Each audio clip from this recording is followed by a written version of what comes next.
because the brand itself is made in Virginia, Right. across the mountains, and there was not this flooding there. But this is the best to fit the sentence. Row, row, row your Bowmans.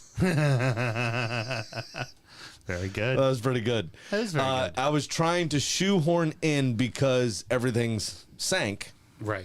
Well, they could just drive away with a Cybertruck. Doesn't that become a boat? I tried to. They didn't. As long as you were connected to Wi-Fi when the update came out, maybe. I tried to shoehorn in a Titanic reference because they also own a tequila brand named Corazon, which obviously is not there because it's in Mexico. Right, of course. My Corazon will go on because it's the only brand we're about to be able to get. Right, precisely. So I thought that was pretty good. Wish I could have popped off that boat, popped on that boat, Yep. pop off Aka's there. Cue the rage in October when B-Tac and Pappy come out and there's less. So Justin from All of You was showing me all this on his phone because I hadn't heard about waterlogged. it. I've been working all weekend because Julia comes on Friday. Right. So I was I missed everything because I've been working so much, like getting the house together and all this kind of stuff. So Justin was showing me this first account this morning on his phone, like all this stuff going on.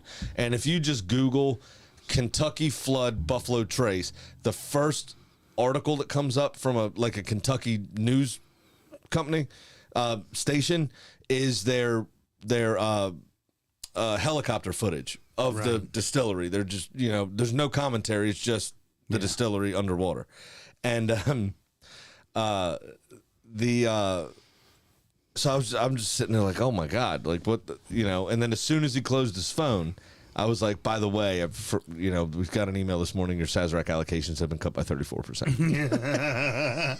I would have just looked at him and gone, so should I just stop coming back now? Because we already know what the end game's going to be here. I just don't have to come in the rest of the year. We'll be all right. No shit. So we got people filing in. Fabulous. Hello, we got, everybody. Someone on Kick, someone on Twitch, someone on Facebook. Somebody on Kick. Very cool. Everybody. A couple people in YouTube land. We are still on suspension from TikTok. Yeah. Damn it. Did we know what we did to get I suspended? have no idea, but our live show was suspended. Yeah, we say pretty raunchy shit. And Taylor said he found a bottle of WA number 5 today. Heaven Hill. Cheers, boys. Nice. One of the best that I got today was one of my retailers, Brad from Gamber. You've met him a couple times. Yeah. Brad, after I was telling him some of the puns that I came up with, the OFC, the very expensive, very, very expensive old-fashioned copper from Sazerac. Yep. He just texted Taylor. He texted me H2OFC, which is pretty good. Excellent. Quite Not bad. good. Yeah, everybody, we're doing sound check, just running a little behind Actually, tonight. So. all of those are Shorebilly. Oh, every single one of those are Shorebilly? Fabulous. Shorebilly says he can watch from Twitch, Kick, YouTube, or Facebook. Y'all pick. Bring up the numbers, man. That's all I give a shit about. Thank you. Right. Keep all of them I on. would say YouTube. I think because I don't think Taylor can see your chats if you're chatting and you're not in YouTube. So I would say all the cool kids hang out in the YouTubies. That way you can all chat where together. the sewing circle is, yeah. Yeah. Although I can do this. Let's say Christian's in Chicagoland right now. So then the final piece to that, which the H2 OFC I thought was very good, was quite funny. I thought that was pretty good. Of course, just one last time because the disclaimer wasn't on the YouTubes. We do hope everybody's okay, of and course. there's no injuries or loss of life or anything like that. But yeah, I definitely did start memeing and not memeing, but punning all the brands that Sazerac owns. Makes total sense. There's a long list. There's a long list of things you can pun for them. I have recently been given live access. Oh, Tales okay. from the tour guide. Oh, fantastic. I'm That's not good. using my account. I don't want. I'll get suspended on my own terms. Thank you very much. No. I think that's great for Tales for the Tour Guide. I haven't quite figured out what to do with the live part yet. Well, it's also maybe just get drunk and sit in the backyard and go, "Hey, anyone there? Want to see some feet?" So she can get paid. I don't care. Want to see some feet? And then bring them up. Only pause. Look, it's Big B. Hey, Hey, producer Mel. What? Daddy ain't making what he used to. I so know. go That's ahead. why I'm saying. Do some feet pics. You got some pretty toes there, boy. Yeah, So can I'll I- go right ahead and show them off? If Can I that's tell you gonna something get us wild? paid. Sure, go for it. Carly thought about that. She Oh, yeah? created an account on Feet Finder too, as a content creator. Listen to this. So she put one photo up as her profile picture. Right. Yeah. The first DM, she made no money off of anything. Right. But there was only one thing, and then she deleted it. The first DM was, "Can you write fuck me daddy on your feet and lipstick and send it to me?" And she was like, "This is weird. This is weird." And I was like, "I fucking told you. What did you expect?" The very brief time I did phone sex as an operator, it was the feet stuff that it was too weird. Being, asked to describe wearing heels and stepping on people's throats and other places. It just, nope. Too What'd you much. say? Like, I haven't done that because it's weird? What'd you say? What was your response? Or did you do it for a 50? I think I hung up and stopped being a phone sex operator. It lasted like 2-3 weeks. Yeah. 2-3 weeks, Yeah, and it took 2-3 that long to whole get weeks. something. She had the Yeah. first DM she got was writing her on your feet and No, lipstick. because most phone calls they're calling you is like they're coming, and so I can't even get past "Hi, how are you?" and then and then Yeah. done. I'm like, well, there you go, $5. Thanks. Take that money. I should do phone sex. Hey, buddy. And it just, hey Taylor, How you doing? No. Hiram tries that. That's Yeah, Hiram. Good old, That's Hiram's good old world. sultry. Yeah, it's young. That's young hot freshness' job to go. Oh, Hi, Taylor. speaking of sex stuff. I realize I'm telling that story and we are live on Facebook, Yeah, but I'm we are. sure nobody I know is watching. Yeah, sure. So I told Gay Joe's the training grounds, the fantasy league, and then Yeah. subsequent Facebook Taylor message group says that I'm he's in with all of his disgusted. He's quitting in 2 more weeks. Oh, I'm disgusted. I'm quitting in 2 more weeks. Yeah. with all of his friends from college and stuff. So he sent one of the other guys in the group, Steven, sent him a note in the group, says, "Hey, 6 days until The Last of Us season 2 comes out. # Daddy Pedro." and Steven said, I'm so ready, especially now that White Lotus is done and The Pit will be done on Thursday. And then I said, "Just watch the news, bro. We're in season 6. 1 more hour of the pit. Yeah. And then everyone laughed at me. And then I said, "Sorry, season 2, episode 12, if you did episodes as weeks." I have not been watching the news show. I've just been watching White Lotus and what was the other one? White Lotus. We watched The Pit. 1923. The 1923. Yeah. Last of Us. I've is been next watching a week. lot of Canadian sitcoms. I don't Nice. like season 6 of the news. I don't like it. And then I said, "I'm sorry he got The deported. writing is I don't so care what he looks like. unbelievable." His name is Pedro. Get him out of here." Yeah. Very good. I'm not as Which is excited pretty for funny. that. I I should be. I'm not. Oh, the first season was very good. It was fine. Yeah, I enjoyed it. I made it to episode 4. Then I got confused. yeah. I think I'm going to rewatch seasons 1 through 3 of The White Lotus. Okay. Go for it. I need to rewatch The Last of Us. yeah. 'Cause again, I made it to season 4 and episode 4. I got confused. Okay. Well, go back and All watch right, it. just may continue. I think there was a lot of things going on, and I didn't see anything for like a month. And then I tried to turn on 5, and I was like, I don't remember any of this. Right. I don't know where I'm at. It wasn't. I mean, it's fine. It was good. I liked it quite a bit. Yeah. It was. It's if you like The Walking Dead, it seems like this is the show for you, kind of thing. Like, which is fine, and I understand the premise. I don't mind the premise. It's better than weird. Like, I don't know. It's one of the better zombie shows I had seen at some point, but I'm not a huge like zombie fan, Right. necessarily. World War Z was probably the closest thing to like I like this, but I don't know that I actually liked it. Yeah. I just thought it was acted very well. I enjoyed the movie. My only major flaw with it is zombies can't be fast. Zombies are dead. Rigor mortis sets in, and it also goes exactly like World War Z is a book written by Max Brooks. The first book he did is one called The Zombie Survival Guide. I probably got them both sitting over there. Okay. In Zombie Survival Guide, he is very specific about zombies cannot run. Well, but Zombies see- are not fast. And then in World War bedtime, Z, guys. what's that? My alarm just went off. It's bedtime. Oh, heard. And in World War Z, the whole horror of it is not that they're fast, is that they just come in waves. But they do. over. They run like crazy. Right. In the movie, that shouldn't be, that's not how that's not how the book was written. Zombies walk slowly. Rigor mortis. They're dead. They're fucking dead. Yeah, but rigor mortis takes time to set in. In the movie, but they shouldn't be able to run. But in the movie, the sickness takes them over so quickly. That is a virus that is not zombies. That is my... Yeah, but they're dead. Also they're physical... telling you that the creator of the book, the philosophy of them making the zombies fast goes exactly against what... Yeah, but what movies made like the book? A lot, but the very simple core fact that like the whole bit about him with this is that zombies can't run. Zombies walk. Like Hey, they're dead. Graham, Yeah. can you just look at the camera and say your number, please? 13. There you go. Left. Taylor had a question. Yeah, it's important to get that out there. No, I still enjoyed that movie, but that one premise was one thing I couldn't get past because I read both of the books and I know the philosophy of the person who created that entire universe. These are two of them. Yeah. So... One was a porno book. So... I've read like a dozen books. Thank you very much. The evidence I have against you and where the movie strays the from the slam books. you think it is. I know. It's So, better than 3 or they're- 5. They're the undead, right? That's what the definition of a zombie is, right? The undead. Okay? Mm-hmm. So if the books were written in a way where they were dead for a very long time and then woke up, and that's a traditional, I guess you would call zombie, these are still zombies because they're not in control of themselves and they're not living creatures, really. But they're also not actually dead, which is not why a they're... control their body to run. They don't.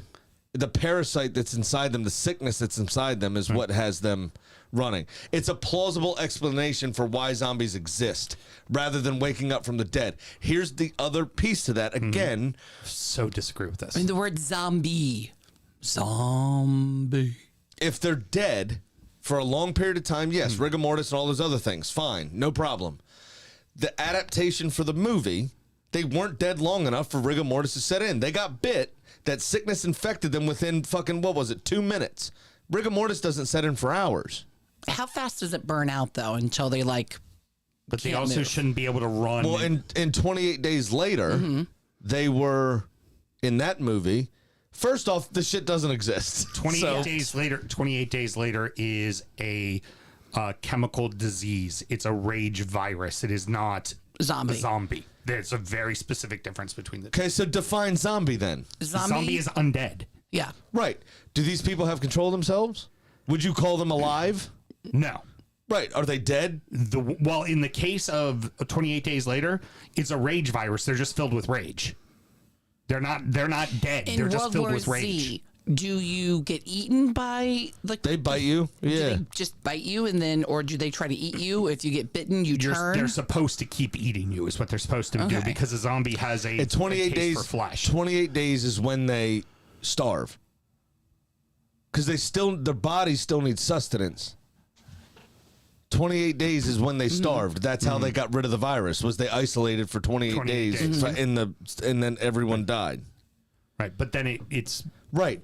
But so again, Taylor were says you let me dicks ask out you for another more question. zombies. Were you mad about Black Little Mermaid? no. It's not real. Why do you care? It's not a real thing. Because So you can adapt it how you want. no, look, trust me, I really enjoy the remake of Dawn of the Dead where they are fast because it's an exhilarating fucking just Right, scare because ride. it's boring as fuck to watch these fucking things that can't talk just stroll about. But if done correctly, well, the whole point of why you look at George A. Romero's Night of the Living Dead, what was so terrifying about it was it was the fact that they moved slowly. They just kept coming, and there were more and more and more, and they're just trying to secure the house and not let people. That was the terrifying part of it all. Yeah. Was that it just came in waves. It wasn't the fact that they were like. Because if it's like World War Z, it's over. Everybody should be dead in 5 minutes. The movie should be fucking over. Everyone should just be dead.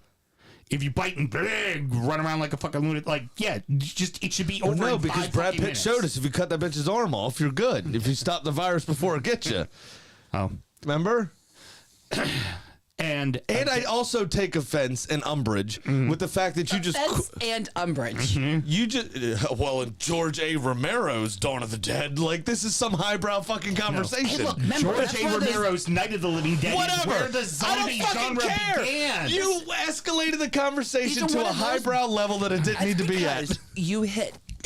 This man has read books on 4 topics: alcohol, I was only read 5 books. You said 4 topics: alcohol, porn, bands from the late 80s and 90s. So 112. and zombies.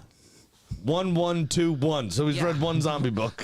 At least 3 zombie books. Yeah. Oh, so he's read more than 5 He said books. he's read a dozen books. Oh, Yeah. okay. There. At least a dozen. At least a dozen. Like I said, not Also, the one he thought it was. Mel, you But forgot. you just happened to tick onto one of the topics he has studied. Mel, you forgot the outlier. I also read about club kids that get really high on ketamine and murder a DJ. That's the porn liquor band gotcha. crossover. Okay, I don't think that and that can also happen. hits zombie. That's all 4 topics it in did one. happen. Is it a Michael K-hole G. when you can't move though? Michael G. Don't know who that is. It was he went to prison for murdering a drug dealer from the club kids of the Sure, Billy late says, 90s. "Don't worry, we're all safe from World War Z. We were all medically unhealthy, and those zombies will pass right over us." Yeah, no shit. Oh, very true. We got all kinds of diseases in us. Yeah, no shit. Lewis Dunford, the guy that does the North London Forever song, Yeah. the chorus you hear sung at the Emirates, obviously before every game. He has another song, and I think I've said it on here before, but in case we forgot or no one remembers, if you're unremembering, that was the I can't remember. Regretamine is the name of the song, and the chorus is, "The last time I took ketamine, I thought it was cocaine." and then it's a story about how he was in a K-hole in the middle of a rave, just crawling on his face is numb, and he's crawling, trying to find his friends. Fabulous. Yeah, it's pretty good. Producer Mel, real Yeah. quick, do we have time to talk about the weekend, or do we Sure. want to go ahead and get into the I show? don't give a fuck. Okay, very good. Well, croquet, motherfuckers. That's all I got to say.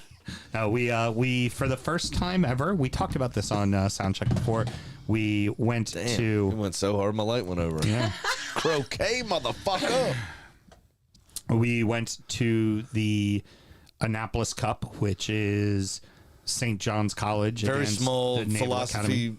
college. One of the oldest schools in the United States. Right outside the gates of the Naval Academy, basically, a few blocks away. in downtown. If you stand in the right part of the courtyard, you can see the retaining wall that Yeah. blocks the academy off from the rest of society. Yes, exactly. In Annapolis. And they've been doing this for, I think it's 41 years now. I attended a leadership conference at St. John's College. very good. When I was in high school. And I almost got with a Greek girl with very hairy arms. We Almost. kissed a few times. Yep. So, Sure, Billy says he's being a regretamine Trinian. so the That's the best joke you've ever told. It's the first time I've pronounced the Shore Billy joke correctly. Yeah. so 41 years that they've been doing this, and they started it because essentially, a Johnny and a midshipman were at a bar having an argument about that they essentially the Johnnies couldn't beat them at any sport, and the Johnny said, "Yeah, well, we beat you at croquet," and Johnny is a student of St. John's, by the way, not a condom. they have pretty much beaten the shit out of Naval Academy. Ever since. Although since COVID, they have split back and forth. Oh, do you know every other why? year. Oh, on the winning? Mm-hmm. Oh, I learned something. Okay, what's that? Apparently, the Navy, and this is a big debate right now, the Navy had hired a really expensive croquet coach. Oh, yeah. And that's why the Navy's gotten good at it. And it's like, Hopefully that guy got doged. what? Jesus Christ. That was one of the questions. So does he get doged after the Annapolis Cup? I don't know. Yeah, but we went to the first one, and it's been known as just this kind of giant drunk fest because it used to be just people would just show up and watch it and then just like bring bottles of champagne and drink champagne. You used to be able to know when it was croquet because everybody was dressed fabulously and drunk. I mean, hammered drunk, like blackout rage drunk, right? Nice. And over the years, It's like World War Annapolis. well, also over the years, it's an event for the Johnnies. So the Johnnies have kind of wanted to take it back, right? Because it's on their campus, for fuck's sakes, right? Right. They're the ones hosting it. No need for them to be held for the liability of people getting fucking lunatic drunk. And then it just becomes, Annapolis loves a reason to fucking go out and drink outside. So you give them one, and then the croquet match kind of becomes the sideshow, and It's still the sideshow. it is, but at least Everyone's it's more. dancing to the Naptown Brass Band. It's a little more controlled now. Yeah. You could say that's what we would say. But this was Mel and I have never been, so this was our first time going. And apparently we were best dressed couple. Nice. Yeah, I got saw into the the picture Gazette. on Facebook. Y'all did look very nice. That was in the Capital Gazette, my friend. Not Nice. a lot of, apparently not a lot of hats. People weren't dressed up as much as they normally are. And it was kind of a weird year. So croquet and steeplechase have the same crowds. Yes, they do. And I fucking love a steeplechase, dude. Yeah, it was a lot of fun. It was fun to go to. I don't know if I wore would my ever. derby hat. I don't think I would ever pay to go to no. it. No, Like it's- if Much my- like pick a girlfriends. I don't pay to go to that. yeah. If I had a friend who said, "Hey, I got a couple extra tickets, you want to go?" I'd be like, "Yeah, I'll throw on the We suit and have go." so many events in town, and this is just how fucking bougie and 1% my clients are. And all of my friends, because how many people did I run into Oh, that she I ran know? into tons of fucking people. She knew, No, 'cause of so course. many people that pay $80 for the privilege of walking around and spending money. Yeah. And But it was fun. that's- Yeah. It was very fun. I enjoyed it thoroughly. I had a great time. It was a lot of fun to do, and it was good to just finally, as quote Annapolitans, finally do that kind of event, right? Like, Right. I like felt we've been to boat show twice. That's it. I had Right. a great time seeing people. I felt fabulous. I looked fabulous. But if I'm to talk about what you and I have more fun doing, Sunday was more fun. Well, and those of you who follow me on Facebook saw this. It was the Asian American Pacific Islander Festival at the county fairgrounds, and it was fucking incredible. We got our White Lotus on. Oh, Thai food, Thai music, Thai dancing. We had Japanese, Korean, Thai, Filipino, That fucking grilled squid looked Vietnamese. amazing. Yeah, that Oh, we grilled still squid's- got some meat. Still got a little bit in the fridge. What else did we Take a have? little Oh, piece there. the yogurt sochu. We are trying to find it to bring it in for a tasting. So it's soju based, ready to drink cocktail, so like 7%. And there's a little bit of yogurt and then fruit to it, right? But the yogurt, think of it like lactose. All it does is add mouthfeel. It's Right, not like yeah, it's yeah. a thick. It's not like having an out of order. I got right? you. Yeah. But I And- think people are imagining an RAR drink, and it's not. But for the first, I've never. Like akin to almost like a Nagori sake. Not With being like that like, even cloudy. cloud- but like not even unfiltered. cloudy, That but it's not not cloudy. cloudy. Yeah, okay. not- yeah. Huh, Yeah. Not interesting. cloudy at all. So it's like lactose sugar. Yeah. Like in an IPA. Like so Yes. it gives you the mouthfeel, but you can't even see That's it. great. Yeah. Okay. Oh, that squid was good. That squid looked. That was one of the wanks. the Japanese street balls were better. That was one of the 6. Was the squid. The- I the- saw that on the grill. I was like, oh, mama. That's why Let's, Sam got go get a he 5-figure went over. discount. He's like, let's do a sugarcane juice. They're over there fresh pressing sugarcane, never done it. And next thing he knows, I got the squid. Yeah. And I pointed at the grill and I went, "I got the squid." She goes, "Yeah, you did." Let me go take a picture of that, that's a- Daddy.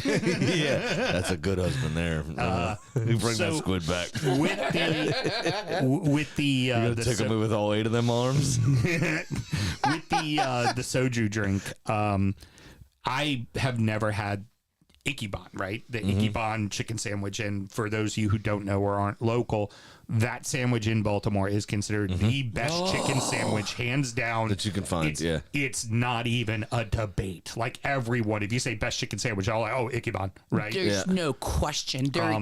We cannot possibly oversell this sandwich. That's what what I was going to say is 100% all the hype is absolutely true. It was the best chicken sandwich I've That ever eaten in Akibon my sandwich fucking is life. phenomenal. But if you had the It's pocket so squid, good. Yeah.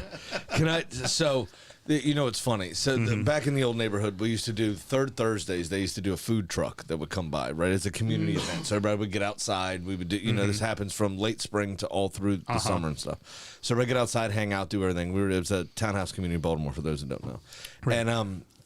And We loved living there. It was great. We still own the house. We rented out. It was lovely. And there was one time this Mediterranean, the kind of Maryland Mediterranean fusion kind of place came through. Mm-hmm.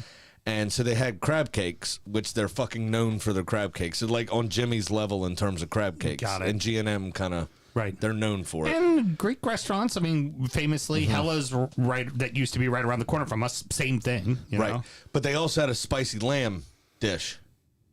Okay. Love it. And I love spicy lamb.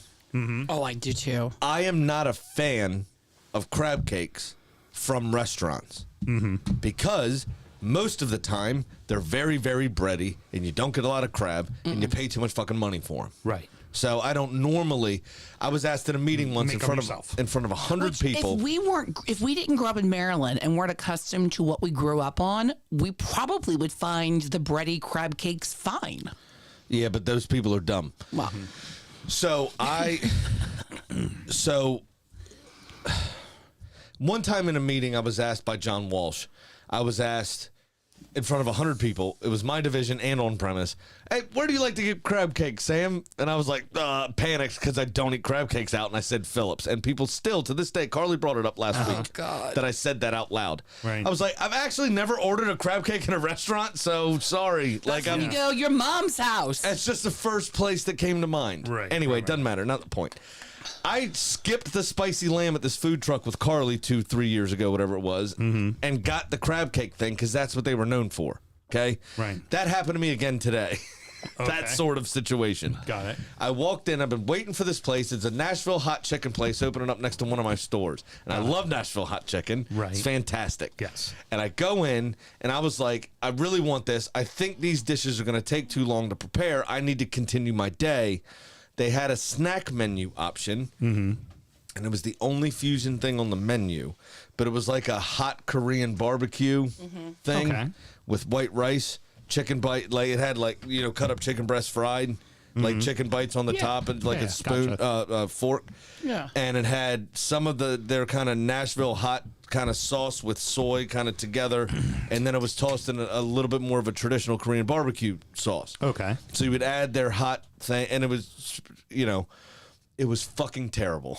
Oh. It was edible, but I wasn't happy with it. And I was like, they're known for Nashville hot. Why don't I just go with the Nashville hot? Right. Why didn't I just have What am I Nashville hot doing? chicken? Yeah. Like, what's wrong with that? I was like, this is the only fusion thing on the menu. This might be okay. And I fucking picked it, and it sucks. I was Damn. pissed. And then Carly goes, it's like that lamb. And I was like, fuck you. She brought it up, and I was like, suck my. But this I'll be able to have again because they're right next to one of my accounts. So I'll go get something else soon. Yeah. But yeah, so that happened to me. So the Ichabod sandwich, like I said, picked the was wrong shit. 1,000% worth the hype.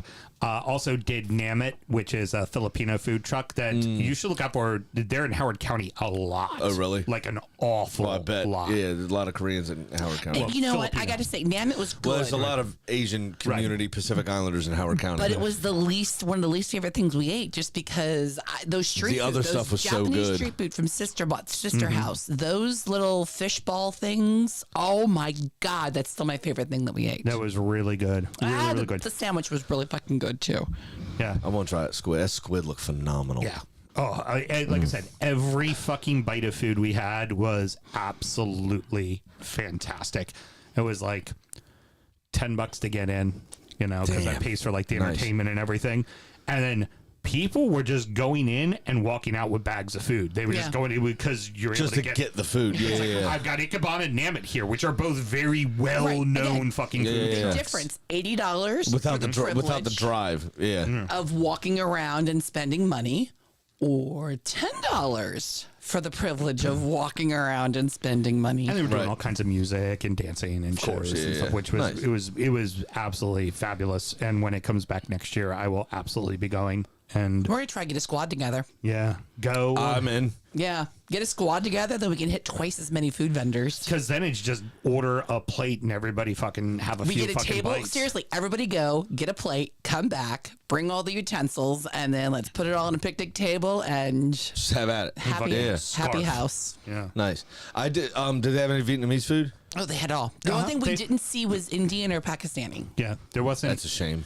Yeah, Oh, and no Chinese. yeah, no Chinese food, but I don't think they really needed any. No, Chinese that's food. the last thing you want at that festival.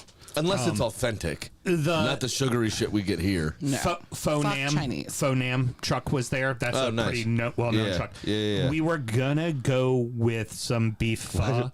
Why'd you say it like somebody that'd been there? Well, I've been to Nam. No, it was faux on wheels. They were. Oh, what's that? It was faux on wheels. Faux on wheels. That's it. Faux on wheels. So They do. There's so much good faux puns. they. I know. The one that I love right around the corner from you. If you don't get it right, it's a faux pas. Yeah. on 175, Faux 10. faux 10. Yeah, it's a good one. area Yeah, code. yeah, I like that. I like the but one they in were out Crofton. of- It's faux 5 up. They were out of beef pho, so we were just like, nah. Nah, we weren't yeah, going to gotcha. do a chicken pho. I don't And mind that's what it. ended up getting the squid. I don't so. mind a shrimp pho. I like a Yeah. shrimp pho. But Some great the fucking cookies. Oh my god. Oh, we got to find that bakery. That was again. the Vietnamese we had. It was the one you wouldn't like. It was like had coconut filling in the inside of it. It was the Panam flavor, which is like a East Asian vanilla, and it was green. oh, nice. And it has like a coconut flavor to it. So then it was stuffed with fresh coconut. It's almost like a coconut curry. Sounds like Except just less spicy.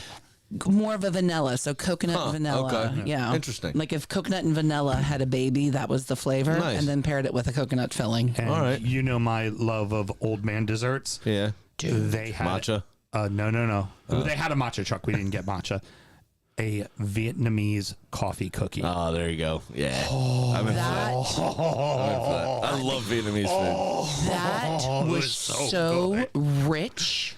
Like I'd never seen you eat a cookie that slow. You were like, oh, num, num, num, num, Oh yeah, num, I num. was just So, oh my last God. thing from me before we start the show, 'cause we that should was be like- starting we the haven't show. started I the show cranked yet, out- guys. Actually, I cranked out one for you for that Yeah. after having that cookie. Taylor says just make sure that we'll be at 13 at the end of the show. Also, So we've got I can't make those promises, Taylor.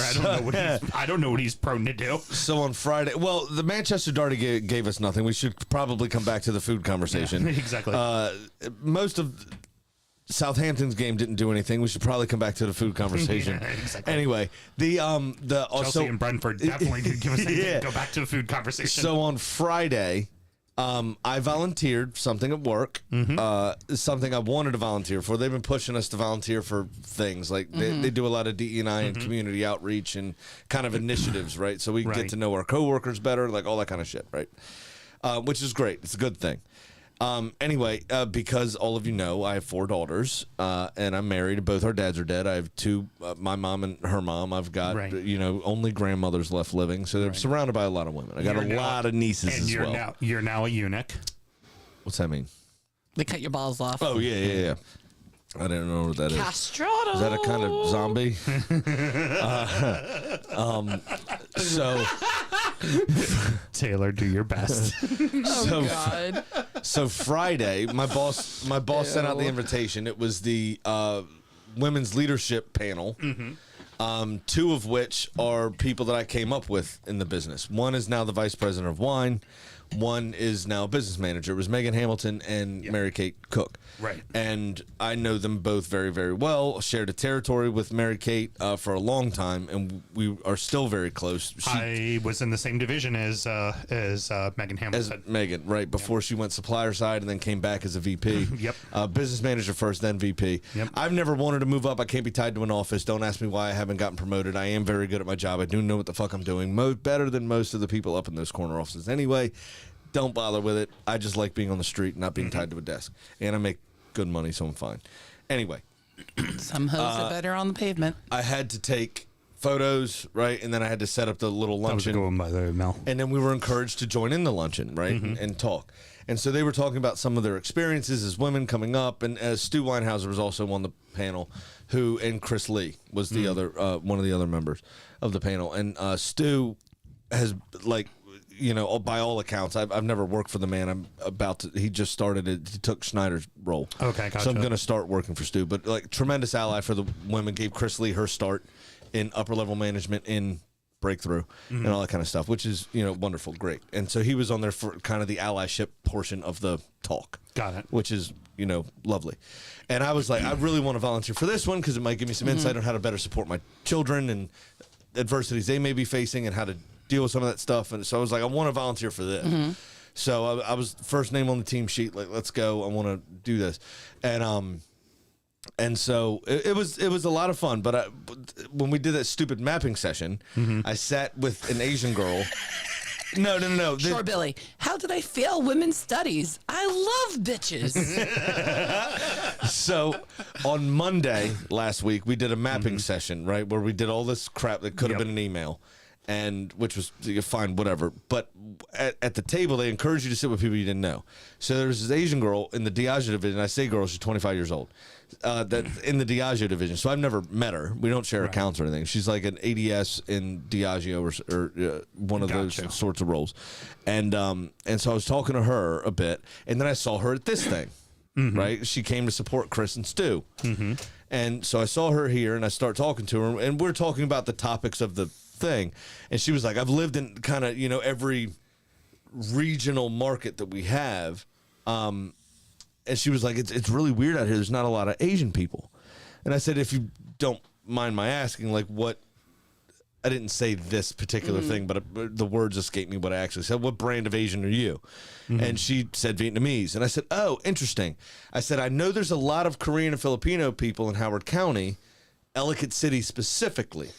But there's one section, and I'm pretty sure there's at least 4 Vietnamese families because there's 4 Vietnamese restaurants. And she was like, and I said, as a white guy, and tell me if I'm wrong, most of the other Asians, minus Indian and Vietnamese, do all of each other's food because it's relatively simple and not time consuming. But Vietnamese and Indian specifically, the rest of them can't be bothered with.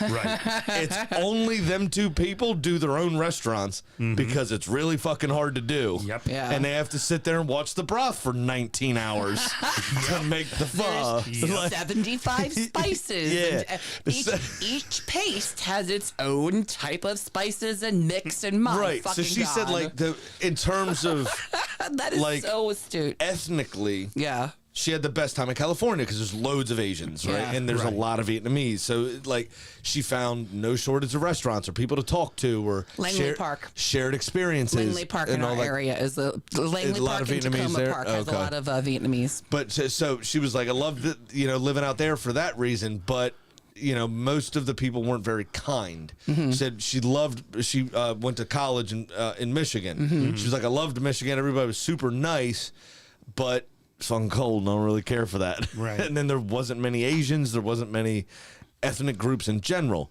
She was in North Michigan. And then she lived out here and she was like, I love the diversity minus I can't find like a ton of my community. And I was like, well, fucking check this out because there's a load of restaurants in one like swoop right here. Yeah. So there's got to be a community because I feel like nobody else does Vietnamese food. Right. Except the Vietnamese. Except for and the she was like, Vietnamese. yeah, that's pretty much true. And I was like, fucking just go hang out in Ellicott City and talk to people Sure, there. Billy, near College Park. That's where Langley Park is. That's where Yeah. I got my introduction to Vietnamese cuisine was Langley Park, College Park area, Tacoma Park, those areas. Park. Apparently there's a park in it. So we used to call it Vietnamese Triangle. That little area right by Riggs Road in Ellicott City. Yeah. Right Yep. when you come off 29. Yep. There's a merchants like Tire and Auto or something. Yeah. There's Blue Sky or something like that cafe, and then everything in that strip mall. There's like 3 or 4 Vietnamese restaurants in that strip mall. Yep. So we used to call it Vietnamese Triangle, and it's the place is dope. I've been there for pho loads of times. It delicious, and Bun. I've branched out. Banh mi is phenomenal. Well, no, bun's a salad. Bun is a salad. Banh mi's a sandwich. Bun is the noodle thing. Oh So yeah, it's yeah, noodle no. over lettuce. You said it, and my mind went to the sandwich. That's okay. I fucking love banh mi. I love them both. Oh, it's so good. By the way, I don't know if Yes. you noticed this. Yes, what? The Faux Wheels guy, they were doing an Asian exchange on food. They were walking around with banh mi's and doing like a food exchange. Oh, yeah, everybody and was watching eating. the food truck that. exchanges happen. And I was like, ooh, I almost said, let's get that sandwich. If that's what he's walking around and giving to all the other trucks. Yeah, get that. That's what he's most proud of then. Yeah, I'm like, ugh, I almost wanted to get that sandwich to go home. Still, one of my most favorite things was when I was with Angelo and Maxie's steakhouse. The Cigar Fest was in DC for 1 year. Right. And we were working a table where we were doing tenderloin sliders, right? And all I would do is I just walked around with plates of tenderloin sliders and walking up to cigar stands going, sliders? They go, sticks? Walking up, end of the night, just walking up to all the liquor vendors just handing me half bottles and shit because I've been feeding them steak sandwiches all night. That's Nice. it was me and Sean and one other person. And I just told Sean, I was like, you know I'm the cigar guy, so I'm like, I'm working the floor. I'm just going to hand out steak sandwiches to people. So I was going to come back, give me like 20 fucking steak sandwiches. I'm going to go hand them out. Right. And at the end of the night, just like, Love that. I think I had 50 cigars and like 4 or 5 open bottles of whiskey. Well, that's from the whiskey thing. Couple of fucking 12 packs of beer. Like, we were fucking set when we Nice. left. It was pretty So fucking awesome. the other issue with this thing on Friday was, you know me, I am very... Yeah, Sure Billy says, is this a football show or 45, 48, 49 minutes of sound check? And Sound check 1 still. a.m. before we finish. We're about to start. This is the so the final piece to this is the reason I haven't signed up for any of these events anyway is number one, I can't turn down a joke, and you all know that. I very easily offend somebody I don't know, Right. Precisely. even though they don't know that I don't mean it in 99.9% Exactly. of cases. Number two, I don't exactly watch my mouth, so especially in a DEI event. Yeah. I'm still lewd and crude, although I'm saying the right things. I still say it like, yeah, fuck that guy. What's he talking about? You know what I mean? Right. So a lot of those types don't really get on with me about it. No, see, I disagree. I think that's what makes you approachable is because you're authentic and it comes from a place of love. Tyler still loves that you just sat down one night and went, so how the fuck did you pick your name? Oh yeah. And then I said, so Called yourself Kung Fu Ninja Star, and you went with Tyler? yeah. So I heard him going through. I heard him going through the names, and I was like, I know what's happening here. And I went, wait, what's that? Yep.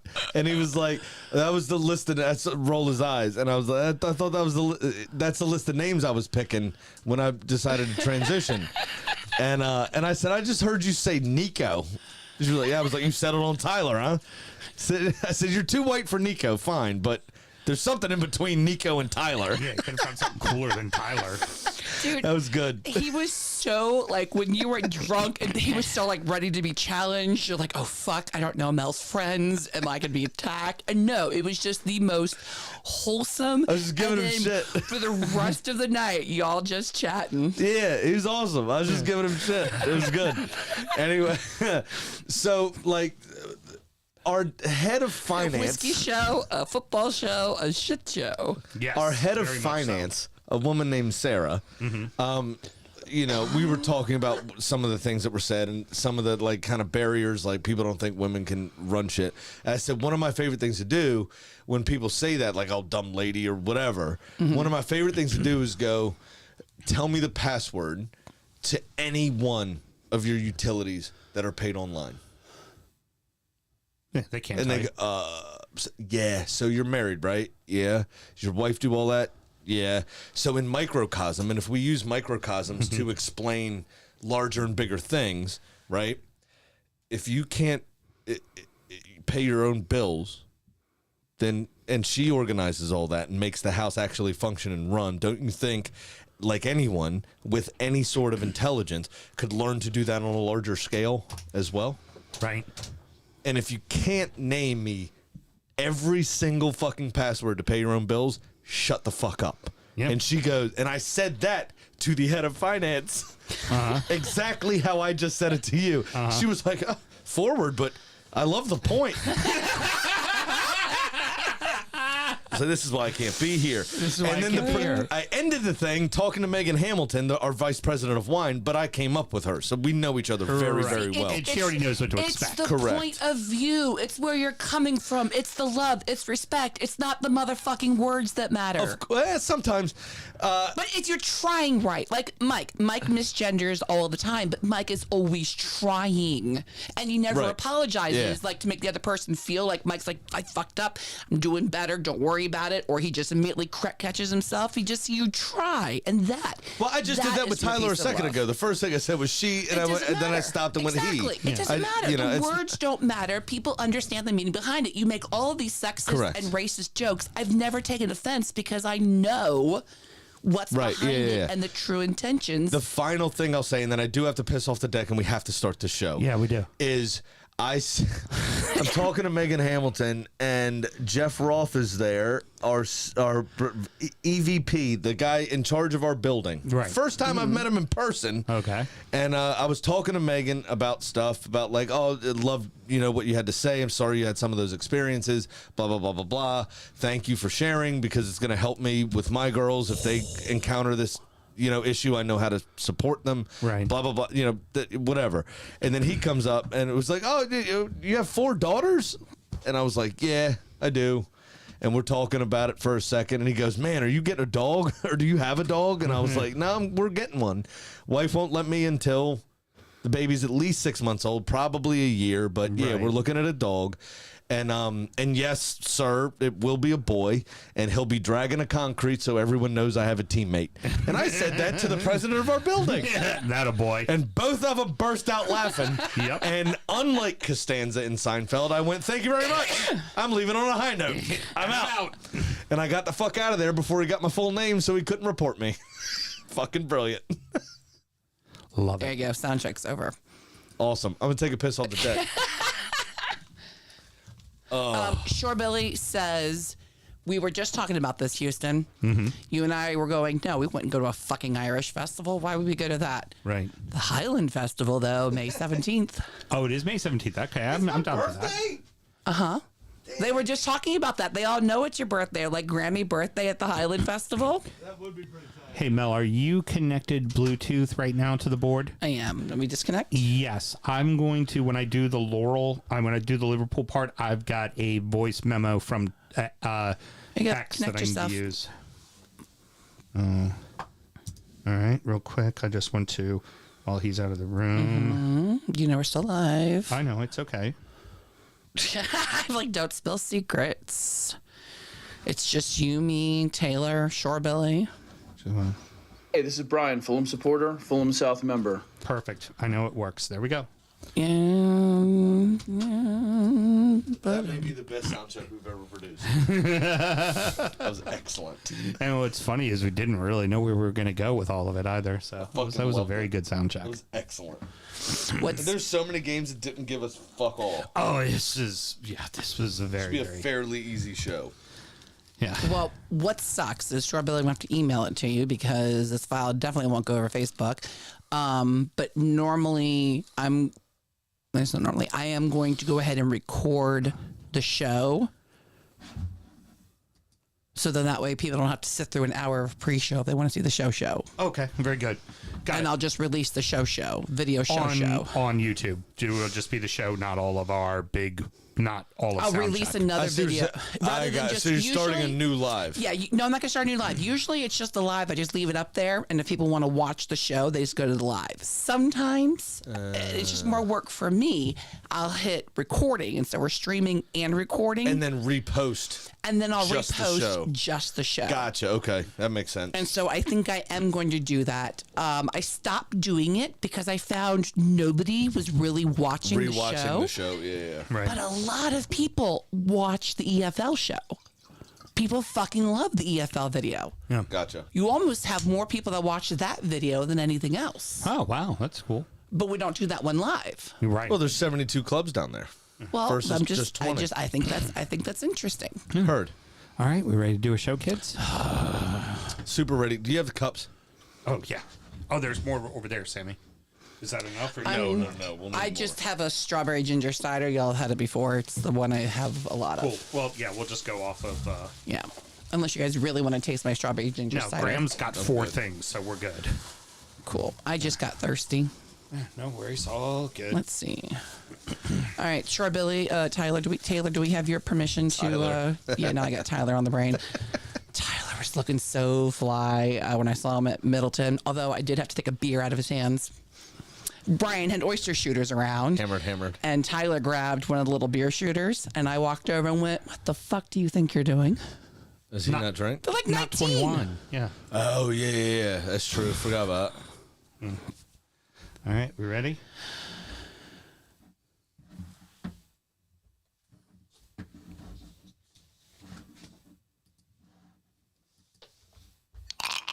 Hey, it's Brad Parker, Crystal Palace fan, and you are listening to the Drunkard United Football Show. It's a parade. Red for dissent. Yeah, I was saying, Red card. parade is not the word I would use for that match. Get out. Yeah. Funny that we're going to talk about rivalry versus Derby in the first segment, and it's that match was actually worth something, unlike the other thing. Oh, big time. Let's start the show. Unlike the other In the thing. land of Bowie, Maryland, bred to be a fan of fucking Everton. Punch you in the eye and drink your rye. Sam Houston. Sam Houston? Arsenal fans have another Sam. Right day, the fucking Gooner Graham. Stump of a lord. Looks great in shorts. Sam Grammy. Sam Graham. Fucking United!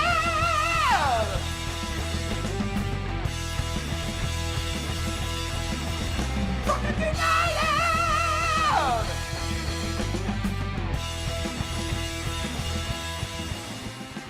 Hello and welcome to the DU Football Show, a completely biased recap of the English Premier League as told by 2 common American schmucks. That's us. I'm your host, Sam Houston, and across the way from me, getting himself involved in the community Come on. and still saying dumbass shit, Yeah. my co-host, Mr. Would Samuel you expect Graham. anything else?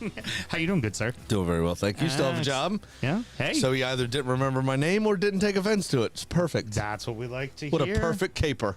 And, of course, on the ones and twos, we have the lovely producer, Mel, who's fading out right now and won't have an opportunity to go over and hear her mic yet. See, because I'm an observant husband and a good partner. Well, I'm just looking at the clock going, how did I let Soundcheck get away with being almost an hour Because long? we talked about all that food and it was so good That and I is came either twice. really good producing or really bad producing. excellent. I haven't decided yet. It was excellent. Yeah, we were on a roll. You really Sure, Billy stop can't us. sleep anyway, so he's still here. Yeah, he's working. Taylor's an hour behind. It's fine. Yeah, we'll be We're all right. good. It's no problem. We're recording at the Public House just outside the nation's capital. You can check us out wherever you get your podcasts. And, of course, streaming live every single Monday night. Should you want to chat with us, there is many ways that you can. Mr. Graham, tell the good people how they can get in touch. Of course, it's very easy. It's at DU Football Show on all the social medias, which is where everyone's watching the live right now, including the YouTubes, the Twitches, the Kick. Yeah. We're not doing live on Twitter anymore. And not doing live on TikTok because We're we banned. got potty mouths. 'Cause I'm Something's sure we wrong. said You know something what's ignorant. funny is it might have been my cigarette in the video of the bet. That Remember could they have been banned tobacco before. I think it was. I just went like this, and you only saw the end of it. Mm-hmm. But that's what it was. Mm-hmm. Now I told you, I saw somebody on Jack Mate's Happy Hour that one of the shows. It's a YouTube. Yeah. Anyway, TikTok had banned one of his clips because he was chewing on a pen, and the algorithm thought it was a cigarette. Yep, of course. Yeah, one of his guests. Anyway, doesn't matter. Not the point. But yeah, so anywhere at DU Football Show on all the social medias and dufootballshow@gmail.com to get in touch via email. And don't forget, we're looking for some reviews if you hadn't done a review in a while or if you've never done a review before. Spotify, give it a like or, give it a 5 Apple star. Pods, Yep, Apple Pods, all of that. Or Click that automatic download button. Or go check out FeedSpot, who recently rated us the number 9 football podcast, Premier League football podcast. So That's right. And the number 65 English podcast when we're not actually English, but We're not here to judge. We're not here to judge. It's because Graham's accent changes and confuses them. Yeah, it's true. Well, that's kind of That would mean they had to jump in halfway through the show when I was a bit toasty. English, Scottish, Irish kind of amalgamation of language. It's just Well, it depends what mood I'm in. It's funny. Don't forget is Dutch. yeah, that's true. There, I saw a Scottish comedian. literal people. I saw a brief clip of a Scottish comedian over the weekend. It said, it's really hard to do comedy in a Scottish accent because it doesn't lend itself to smiling. Right. Said the American accent, and he's doing like a real, stylized, obviously. And he was like, you can't help but smile when you're doing an American accent, Right. And then he was like, even the English, if you're a bit posh, sometimes you have a chuckle and you do this. He goes, but if you ever tried to smile in a Scottish accent, at the end of it, you're going to get stabbed. He said the words and the facial expression don't fucking match. So it's not good. It's funny. Sam and myself who work in the wine and spirit industry and both have a deep, passionate love for all things distilled spirits. So as the red-blooded Americans we are, we've had a drink in our hand throughout this show and every single show. Mr. Graham, we are on to number 4 on Whiskey Advocate's top 20 whiskeys of 2024. What are we drinking tonight? This is the Bardstown Bourbon Company collaborative series with Amrit, which is an Indian single malt. This is 110 proof, 55% by volume if you're counting at home. Should run you about 160. All the Bardstown stuff is quite expensive. Usually findable, though, which is good, but you're going to pay for it. You can find this. You will find this, and it's not normally well over market price. It's just they're expensive whiskeys as a whole. Yeah. The panel rated it a 94. This is a blended American bourbon. Excuse me. John, it is still a bourbon, right? Yes, it is. No, straight rye. Oh, this is rye. I'm sorry. This is rye. Okay. Finished in Amrit Indian malt whiskey barrels, blended with bourbon. So it's a burr rye, basically.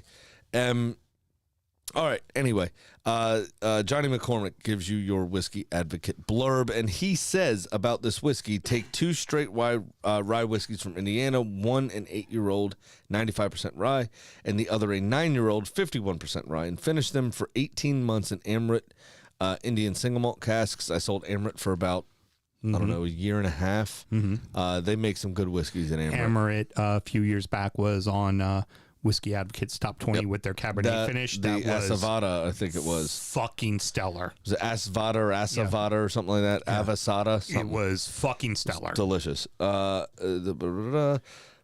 Blend this with 3 Kentucky straight bourbons aged 10 to 14 years, and you have a vibrant blend of American whiskeys with aromas of roasted corn, nutmeg, allspice, and toasted oak, with chocolate chip, root beer, leather, and black cherry bubblegum. Sugared almonds, red berries, baking spices, ground pepper, and cinnamon segu into fruit tea. Red vines and herbal notes with a mouth-filling finish of milk chocolate, malt, and oak char. There is a lot going on. I was actually quite disappointed by having it neat. Okay. And I don't know if you were. I've had it before, and I thought it was pretty good. Well, in terms of what I thought it was going to be, I was disappointed.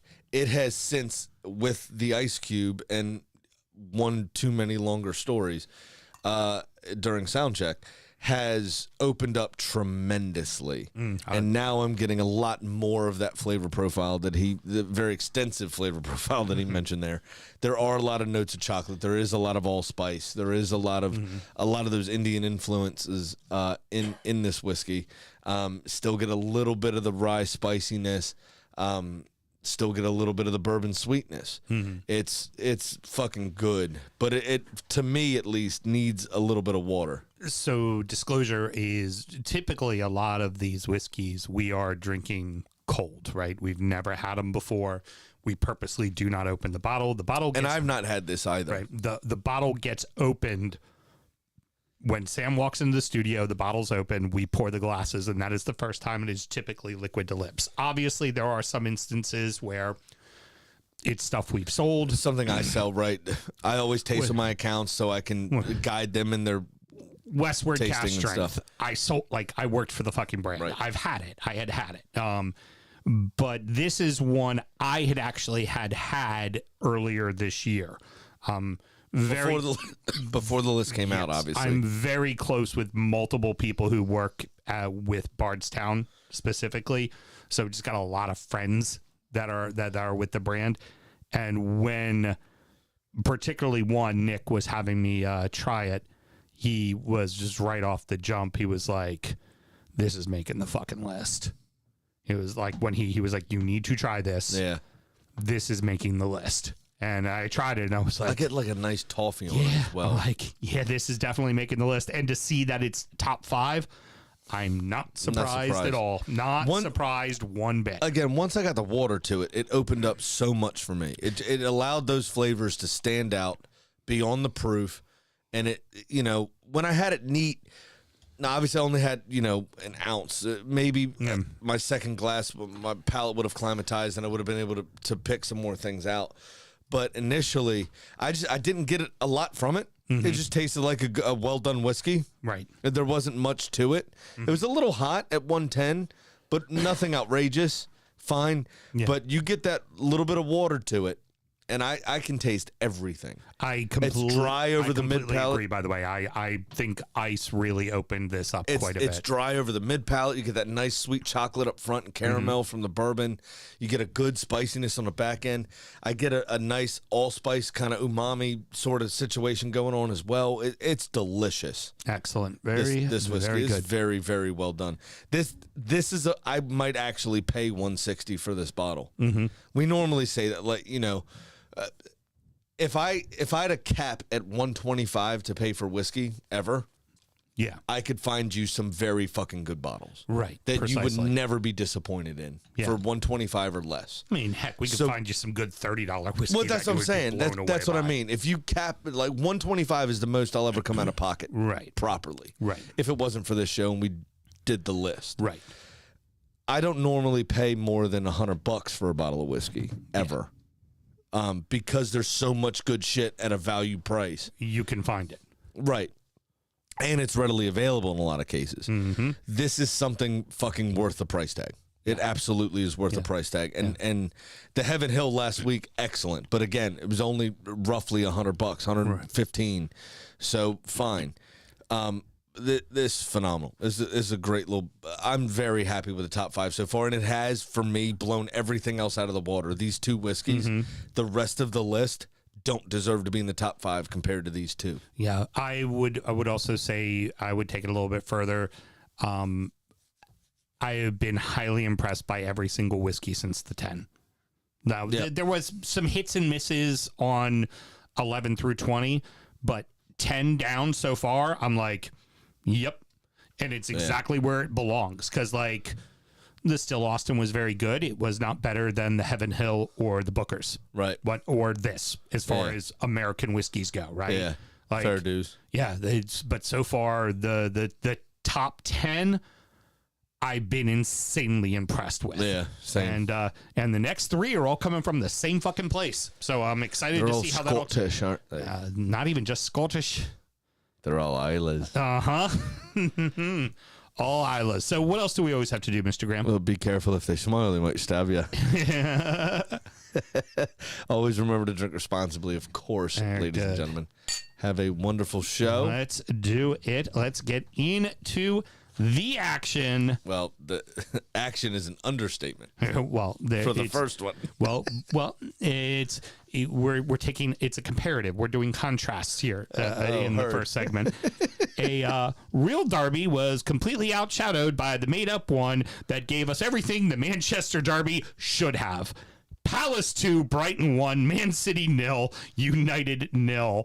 Holy fuck, the El Gatwico fucking delivered, Graham. Bro, it took a few minutes to get going. Yeah, it took a few minutes to score. Well, yeah.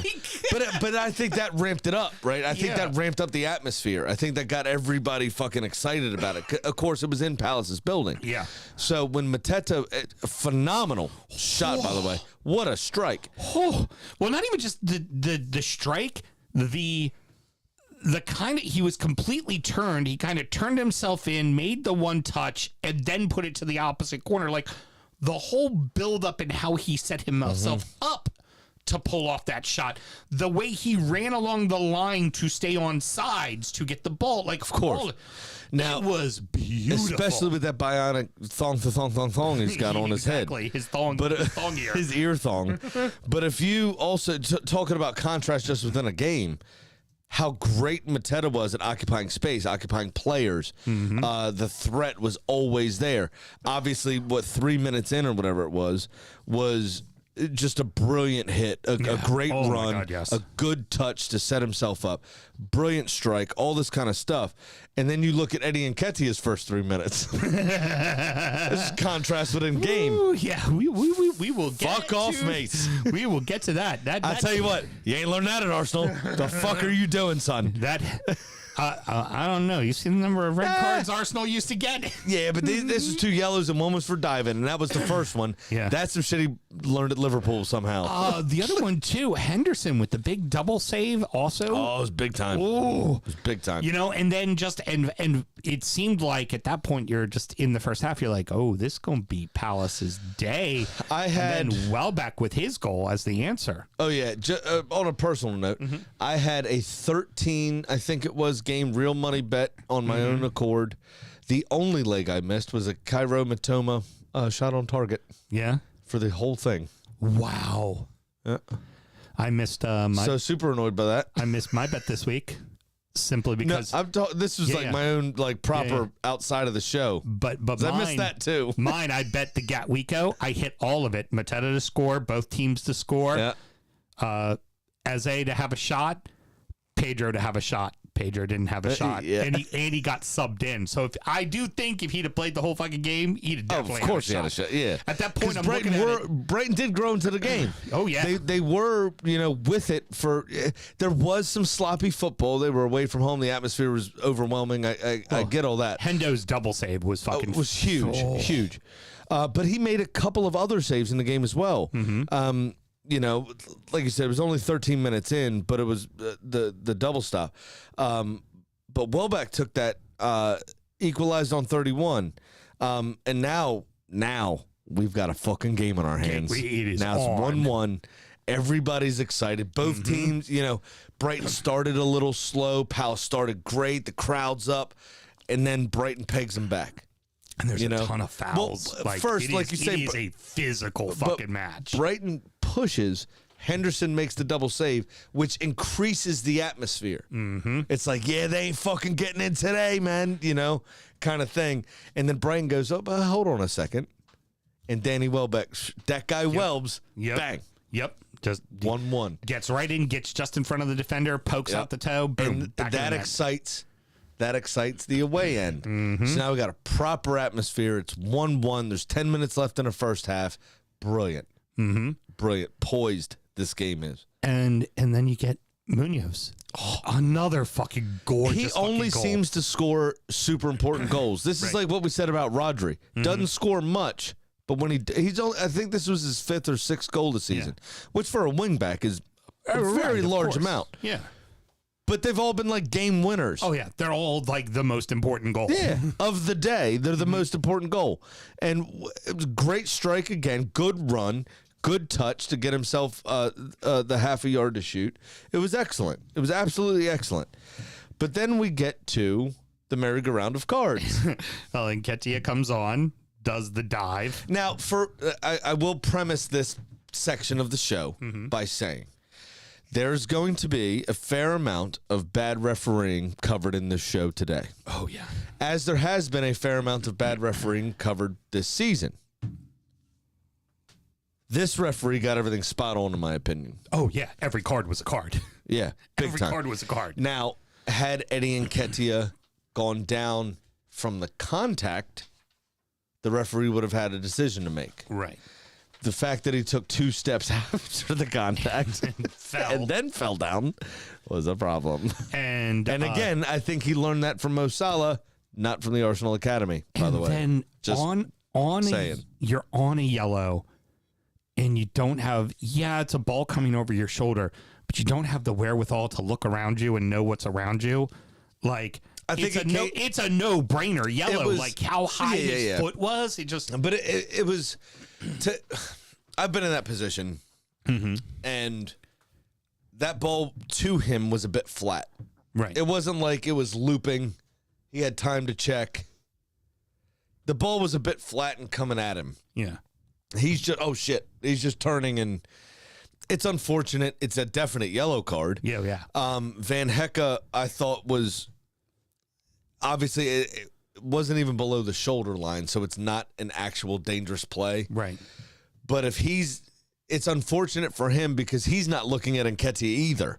Right. If he sees Nketiah's body shape, I think he jumps and tries to meet that ball, and Nketiah hits him in the knees. Right, because he's in the air. But he's just, oh shit, and he's looking straight at the ball also because it's coming at pace. And he goes, oh fuck, and he's trying to react to it, and then bang, just boot meets jaw. So here's where I would give more forgiveness. And this was a real one. Yeah. Not you remember Sadio Mane a few years ago against Ederson. Right. That ball was also bouncing and looping. Yeah. And he barely touched his face with a stud and saw straight red for it. Yep. I thought this was fair dues yellow. Nobody meant it. It wasn't a dangerous play on the defender.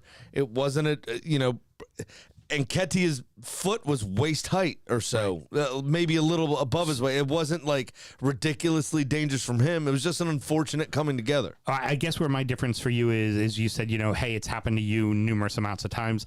The difference between a defender and a striker. A defender, you just need to get the ball out, right? Because if the ball gets by you, that could be a goal. Yeah. In the case of a striker, if the ball gets by you, the ball just gets fucking by you. Yeah. Like, so in the case of Nketiah, it's like, yes, you should be a little more aware of your surrounding in that situation because you don't have to go for every ball. You don't have to. But also, and where as a defender, I would argue Van Hecker's later on, you got to go for that. Like, you're a fucking defender. You have to. I also, when Eddie started his motion, Van Hecke was still about 8 yards away. All right, fair enough. Fair enough on that. He wasn't right on him. It's not like he was backing him down and then kicked him in the face. And like he was not there. And then we have Mark Gay gets one. He just kicked. I did the decision to just karate kick motherfuckers in the chest this week in this match. Oh, this was in the dick. All three of them were just karate kicks. This was in the dick. Oh yeah, got him good. But which one was in the dick? Was it the second yellow or the first yellow? I think it was the second yellow. Graham, Yeah. no matter how many times you say dick, that is not going to be the show title. Gay, he did kick him in the dick. Yes. Though. What Yes. did I just say? He kicked him right in the dick. I don't want it to be the show title, but he did kick him right in the dick. I just want the facts to be out there. Right in the mommy and daddy button. Yeah.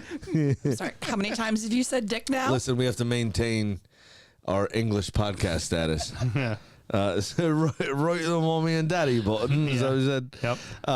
That could be show title. Oh no! So yeah, that was the second yellow. What was Gay's first yellow for? I don't remember. I didn't write it down for some reason. I don't recall. Doesn't matter. It was, but he kicked Gruda in the Grunda. Is what I wrote down.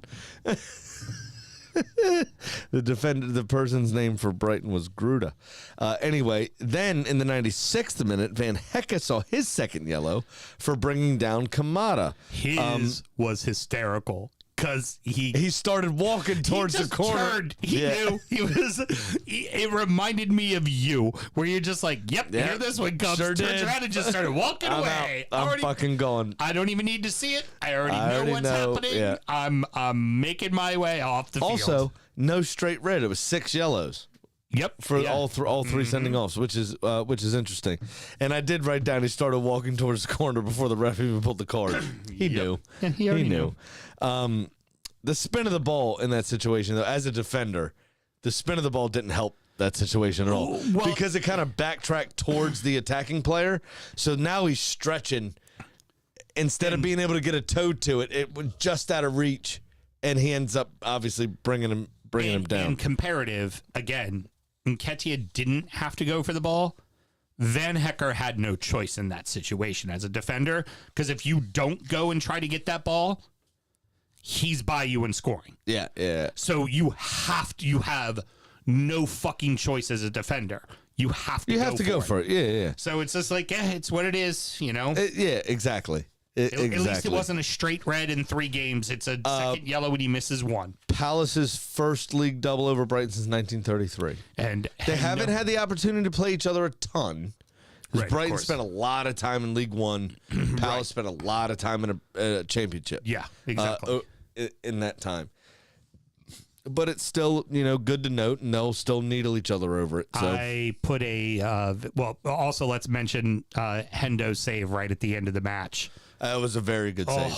Dead, point blank range. It was a and very able good to save. get With, I wide think it and was knock his away. right knee. Yeah, just kind of got himself wide and Yep. got low and knocked it away. Yep. And Got himself wide from the window to the wall. posted a video on Till the sweat dropped down his balls. exactly on the Drunkard He said, United. corner, motherfucker. Okay. Posted a video on Drunkard United FC, the closed group, about the rivalry, and very cool and kind of educational on like where it all came from, and hearing about like the Brighton manager throwing money At the Palace supporters. coins at Yeah. him and saying that's all you're fucking Then worth. he ended up managing them years later or Yeah, something. like that. Yeah. Very funny, but And he even said it's not a derby because Right. a derby is a local thing. Right. Really. It's a rivalry. It's a rivalry, but it's a fucking needling, we hate each other rivalry. And I heard very, very faintly in the Palace grounds. In my way downtown, walking fast, I'm a seagull. Go fuck yourself. Eagle. I did hear somebody else say, which was very funny, that I think now we've come up with something El Gatwico, which Right. should stick. Right. It's not sticking for some reason. It's I stole that from the Red and Blue podcast, which is one of the biggest Crystal Palace podcasts out there. Yeah, so nobody else is calling it that. Everybody's still calling it the M23 or whatever, Yeah, El whatever the Gatwico. road is. Somebody said because they're both birds, they should be called the El Flappico Derby. Yeah. No, El Gatwico. I like it. I Just like the Gatwick Gatwico. I Airport. like what we did. Yeah. Or Okay. what they I did that stole. we stole. Yeah. It's hey, That's the best content, stolen content, right? If you're hearing it from me, it's been said twice that you got to remember. So everything that match was, Manchester City and Manchester United played a professional match in the English Premier League. And the only reason why this is in the first segment is so that I don't care what your thoughts on everything is. I just want to shit on this game because if it was going to waste 90 minutes of my fucking time, I feel it very pertinent to just talk about what absolute uninspiring dog shit this fucking match was. All right, so I've got a few things here. The atmosphere was okay in the ground. That was the best thing about the match, was the atmosphere. Yeah. Right? The fans got into it. Don't know why. Because the first sentence I wrote about this game was it was like watching two bald men fight over a comb. What's the point of this? What are we doing? And here's some FOTMob stats for you, the popular football app that gives you every game that day all across the world. Both teams had only one big chance each, according to them. Their combined XG, expected goals, was 1.41. Obviously, we didn't get even one. Right. A game that was devoid of any real quality, and Onana was the man of the match, which tells its own story. Yeah. That was it. Fuck them both. To be fair, there wasn't anything in the game to talk about. Pep was incensed after the match because the United supporters were singing to Phil Foden, "Your mom is a slag, your mom is a slag. Hey there, Phil Foden, your mom is a slag," essentially calling his mom a whore. Yeah, right? of course. But he's 24 years old with three Right. kids already. Right. So He's a hoe too, So to his wife. Pep was really, really incensed about that. Hey, Pep, how about give us something else to fucking talk about? Yeah, do something. Do something in Do the match. something. Anything. We reference it a lot, that stick figure meme from back in the day that floats around a lot where he's poking the thing on the floor. Just do something. Do something. Dude, It's dead. I couldn't It's so- claw my fucking eyes out. it was I could have been enjoying the afternoon with my wife instead Yeah, of so- watching. Like, it was just that fucking Fuck the annoying. game. We Yeah. do have to mention this because it is important and it is big time. Kevin De Bruyne announced that he will not re-sign with City and he is leaving Manchester City at the end of the season. Right. And I think both teams did him a solid by putting in this drab performance. So we have the opportunity to appreciate what Kevin De Bruyne has brought to the league, which has been an exceptional amount of vision, wonderful passing accuracy, and an accuracy that I've only ever seen anything close by Mesut Ozil over the years. Just a vision and an intelligence about the game that just kind of rivals nothing. The difference between the two of those players, and you even bring Zidane in that conversation with some of the passing. The difference is Kevin De Bruyne also put himself about, put in a defensive shift in a lot of occasions, which Ozil didn't quite. Zidane did, but typically got sent off. De Bruyne didn't do any of those dumb things. He put in a shift. We have been privileged to watch him in the Premier League over the years. As frustrating as it may have been for all of us, because he's an opposition player. Right. When somebody says they're leaving, it kind of makes you step back and take heed. He has been fucking excellent. It was like when David Silva left. Actually, been kind of fun watching you, man. Honestly, all of the titles that City have won in recent time, you 100% go, you don't have De Bruyne, you probably don't win those titles. Yeah.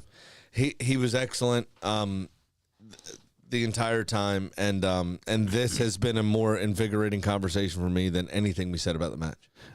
And also, just because it's an opportunity to slag on United a little bit more, United, this is what you have become. You put in a defensive effort.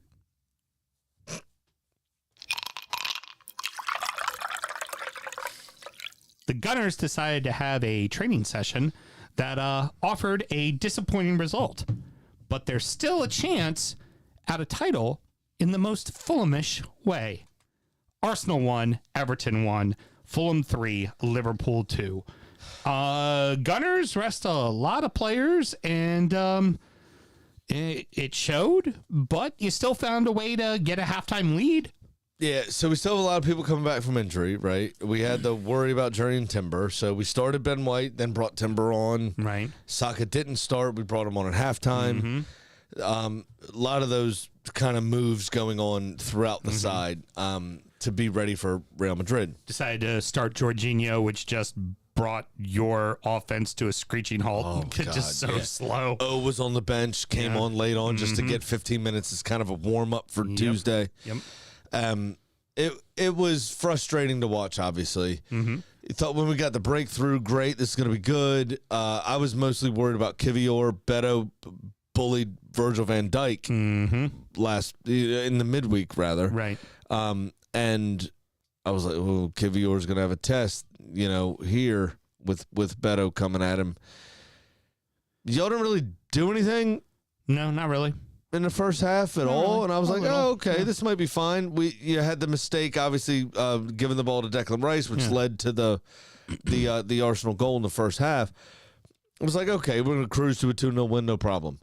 Then Miles Lewis-Skelly decides to be a 17-year-old again and give the referee a decision to make. What I will say about that is the referee was piss poor.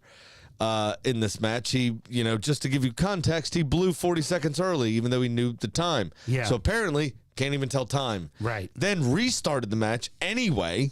Right. God forbid if Everton had scored. Oh, my God. God forbid if Everton had scored. Arteta might have killed him. Yeah. Yeah, it would, and honestly would have been justifiable in it. It was absurd. I don't think the penalty was a penalty. I think the actual foul itself happened outside the box. Yep. I think everything subsequently, also don't even really think it was a foul. They were both wrestling. Harrison had his arm over his shoulder, grabbing his shirt. Miles Lewis-Skelly had his arm around his waist, grabbing his shirt. I think it was a tussle for two things. You could have called it on either player. Benefit of the doubt to the attacker, fine. But it's 2 yards outside the box, and it's a fucking free kick. and that's it. The actual fall happens inside the box, and there is minimal contact. Mm-hmm. Now, that being said, the referee called it a penalty on the field. Means you need to reverse it. Clear and in obvious, VAR. right? Which means you need to reverse it. Fine, and this is the metric we're given is clear and obvious. Mm-hmm. Okay, fine. Is there a continuation like there is in basketball? Yes, there is. They clarified that last year.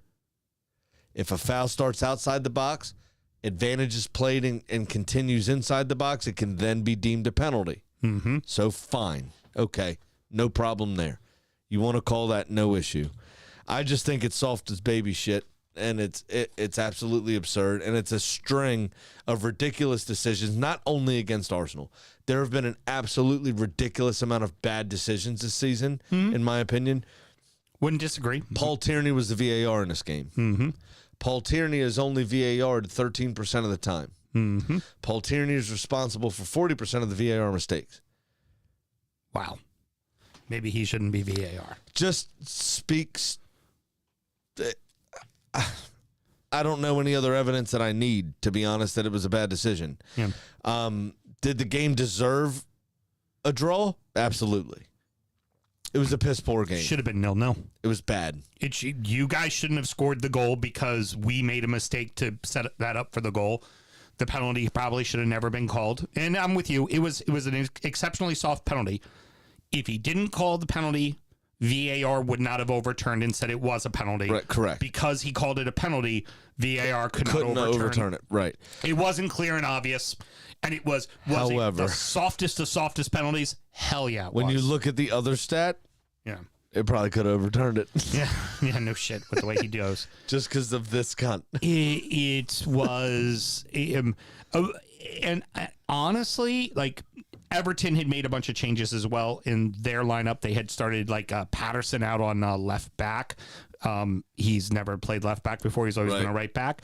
But again, in the same instance, Sid Mikalenko was out though, injury. But you would have put Ashley Young out there because Ashley Young's played left back a bunch, right? But I don't think David Moyes fancies Ashley Young.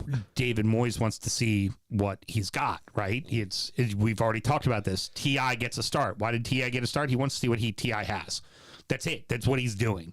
McNeil is back and Jai is back. So, and Jai gets a penalty. Yeah. Obviously scored the penalty. So very, very good thing. So, and Jordan Pickford did come up with like three brilliant saves, including a save that isn't a save because it was offside. That was probably the best save of the match. You know, doesn't even count. He was in the air and somehow moved his body up more while in the how did you somehow elevate your body more from like you were jumping and then somehow went whoop, like even you ever higher. watched White Man Can't Jump, that movie? That's how you just do that. Absolutely insane. So we turn ourselves to Fulham and Liverpool, and I got this for you. Hey, this is Brian, Fulham supporter, Fulham South member. Brentford Derby win, a win at Chelsea at Stamford Bridge, Man U winning the FA Cup, Spurs win, and now Liverpool. Hey, Graham, I'll take those flowers now. Oh, there you go. He wants a little love. I'd give you love if you weren't in fucking ninth. Because you fucked it off against Bournemouth. You fucked it off against who else? Let's not only go through your very positive situations. Let's go through your negative ones also. If you really want to call stuff out, because you should have beat Bournemouth in the midweek, and you didn't. Was it Bournemouth they played? I don't remember. It's I'll look it up. No, go just start doing this one. That's fine. I'll look it up. 3 unanswered. Because I'm petty like that. 3 unanswered from Fulham in the first half. By the end of the first half, it's 3-1 after McAllister had put them up 1-0. And all 3 goals, gotta say, this is a thing. Their defense is fucking shaky right now. Oh, yeah. Van Dijk got pushed off a Van ball Dijk looks again. like he's about 42 years old. Van Dijk got pushed off a ball again and then turned and looked to the ref for like Muniz made him look like a schoolboy. he just rolled you off. Like Oh, yeah. you weren't he shooed you off like a fucking fly. And then if you're looking at the replay, you're just trying to grasp at him and pull him to the ground as he fucking puts it away. Like the Robertson with a piss poor ball across the middle that gets intercepted. Oh, yeah. Like That was bad. A Wobie's goal. Ooh, oh, that was a nice little Well, strike. but Muniz's touch for what was the third goal, was it? That Iwobi just leaned back and was like, let's just get it somewhere near. Mm-hmm. And then Iwobi Muniz rather, just bullied Van Dijk. Yeah. Just gave him a wee bump. Yeah. And then the touch itself and the turn was like Bergkamp-esque. Huh. Really, against Newcastle, And then where he touches it around the defender's back, spins the other direction, collects the ball again, and then slots it home. It's just absurd. Then the other of the goals was Absurd defending. Was Kanate getting knocked off the ball way too easily. Fulham lost to Manchester United this season. Your flowers are almost dead. Knocked him out in the FA Cup is what he's talking about. Yeah, that's fine. I'm talking. We're talking about league right now. These are different competitions, son. Okay. All right, you lost to Manchester United 1-0 at home. Okay. Couldn't even get up for that one, All right. and you only seem to get up for big games. So I don't want to hear it. I don't want it. You lost to West Ham. Mm-hmm. Ugh, goodness. Drew Ipswich. Drew Bournemouth in December. Come on. Come on. You let Wolves score. You lost to Brighton in March on this run of form. You let Wolves score no. If you let Leicester score, then okay, I'd be like, oh damn, they've only scored 4 and 18 or something. We're gonna get to That's them. ridiculous. I want to wait till Oso to talk about their fucking run. All right, Fulham is up to 8th. Fair dues to them. They're 3 points to Villa, and they do have a better goal difference. And Fulham frankly, does. And frankly, And in they're only this 3 match, points to Villa, so that's fine. In this match, they took the fucking match to Liverpool. And they outplayed Liverpool. They out-hustled Liverpool. They out-physicaled Liverpool. Oh, yeah. Big time. Every now, I will say, fucking though, aspect, they outplayed Liverpool. all that being said, and that is very well done. You have to give some credit to Alexis McAllister. So it while was hell bad. the rest of Liverpool has fucked off the rest of the season, supposedly, allegedly, Mohamed Salah didn't even have a shot on target. Mm-hmm. I think his first shot at all came in like the 60th minute in this game. So that's Liverpool's right, which means Murica, Right. Anthony Robinson, come on. You marshaled him well, son. Well done. Alexis McAllister took this game by charge from the jump and then was seemingly very pissed off at the rest of his team the rest of the time. Don't Because disagree. he put in a decent little tackle to win the ball, I think it was, got the ball back, beat a Fulham defender, and then everyone sort of backed off a bit and gave him the space, and then he just absolutely cranked one. And he seems to be the only one that fucking cares all of a sudden. Diaz only knows one speed, and that's 150 miles an hour. That's how he scored his goal. Yeah, of course. It was just a better reaction, basically, to I thought it could have been a little bit better defending. But Fulham did the damage before that, right? I mean, it was Iwobi was excellent again. You know, how many times his renaissance. It didn't seem to really cut the mustard. It was very hit or miss at Arsenal. Either he was a world beater or he was dog shite. He went to- Sessegnon seemingly really bedded in this side now. Again. Yeah. Yeah, because he did the first time he was there.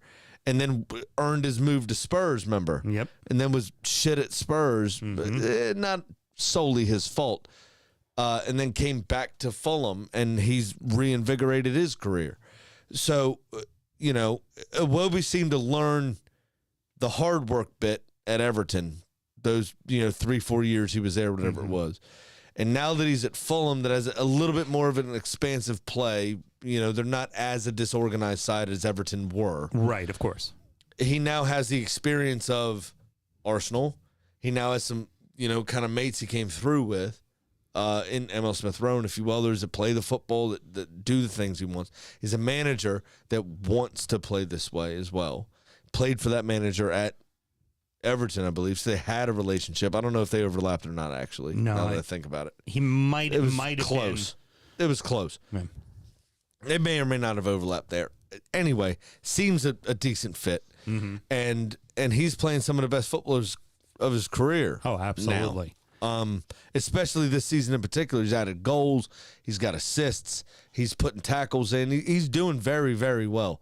And still playing decently for Nigeria also. The door ain't open, but there's definitely a crack. There's light. You could see a little something. Yeah, but again, it's 11 points. If we beat you, I'd be a bit more upbeat because we do still have to play Liverpool. Right.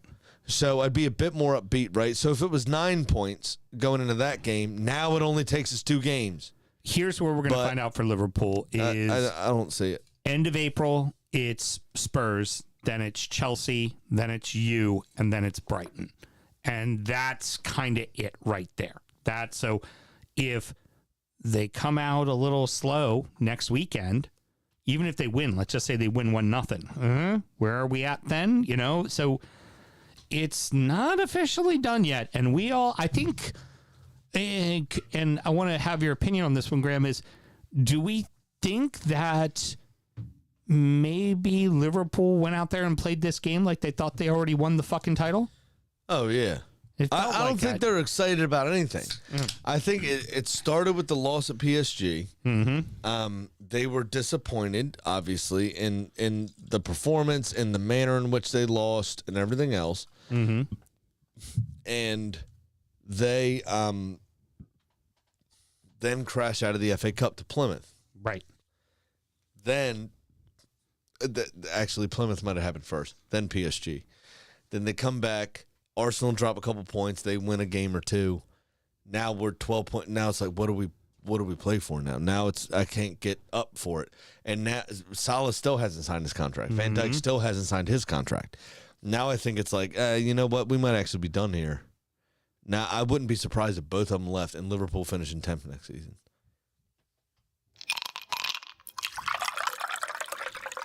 Rounding out the rest of the league. And so that happened. Villa 2, Forest 1, Wolves 2, Ipswich 1, West Ham 2, Bournemouth 2, Brentford 0, Chelsea 0, Newcastle 3, Leicester 0, Spurs 3, Southampton 1.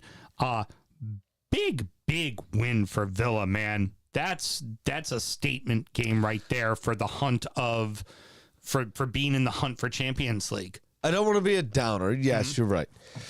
I don't want to be a downer, but I think Nuno got this one wrong tactically. Oh, I don't disagree. He's missing Chris Wood. He's missing Awoniyi, so he didn't really have a focal point. So he tried to switch to a back 3 and do this weird false 9 thing with Hudson-Odoi at first, or Elanga, whoever it was. Yeah. Switched to the other one, brought on Jack Grealish from Timu. Can't remember his name. Jota Silva.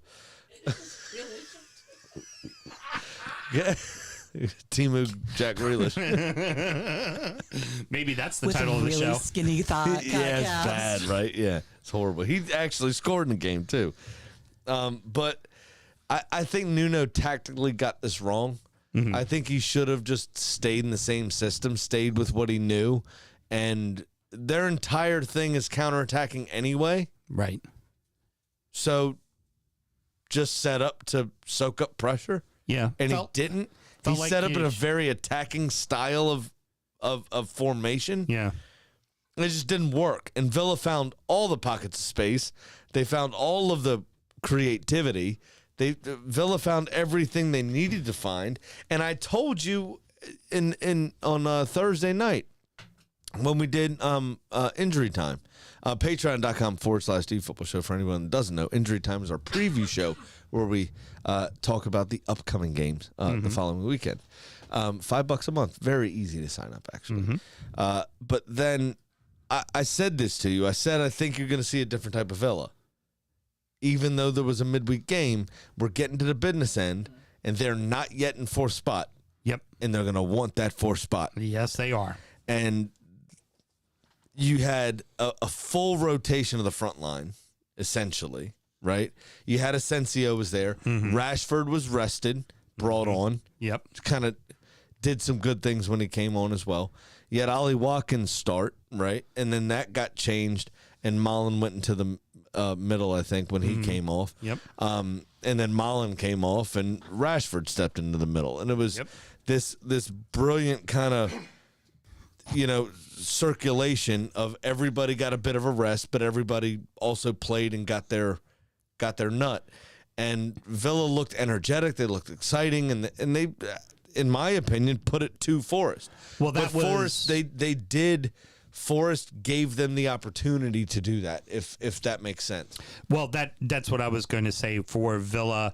They cracked the code on how you beat Forest. You punch them in the face early. That's how you have to beat Forest, because otherwise Forest will counterattack you to death. They are perfectly fine soaking up pressure and letting you have the ball, and then they'll just counterattack you to death. That's what they will do. Correct. You have to punch them in the face early, so they are forced to then dictate play forward. Morgan Rogers You only have took to do that 13 to minutes. Only took 13 minutes to open the scoring. Yep. The game needed a goal. But that also, again, it drew Forest out a bit more in a formation. They were also already rather unbalanced and uncomfortable in. And that allowed Villa the chance to really exploit the spaces. It allowed Villa the chance to really make them look dumb, And in my opinion. As you said with Villa, In context to the rest of how their season's gone. they rotated accordingly and got the best results out of their players, kind of unlike what your guys did, where you rotated, sure, but did you really get anything out of anyone? No, not really, No, because it was like the old Seinfeld bit about horses don't know that they're going to get shot if they break an ankle. And if they did know that piece They'd of be information, they'd be a lot of high stepping down the home stretch there. You finished first, I'll finish whatever. Yeah, we're good. No worries. We're all The most here to important thing advance. is your health. Yep, exactly. This seemed like the Tractor Boys, it was going to be their day. It was going to happen for them. They score the goal. They have that Delap crazy... Ev's a good goal from Delap. They have that crazy indirect free kick because Palmer had misplayed the ball and had to hit it with his hand off the line. So you had that. I do love the bit where like the ball's on the 6 for an indirect free kick. And so the entire team just lines up on the goal line and runs at the ball. The goalkeeper typically is in front of the wall in that situation. Yep. Yeah.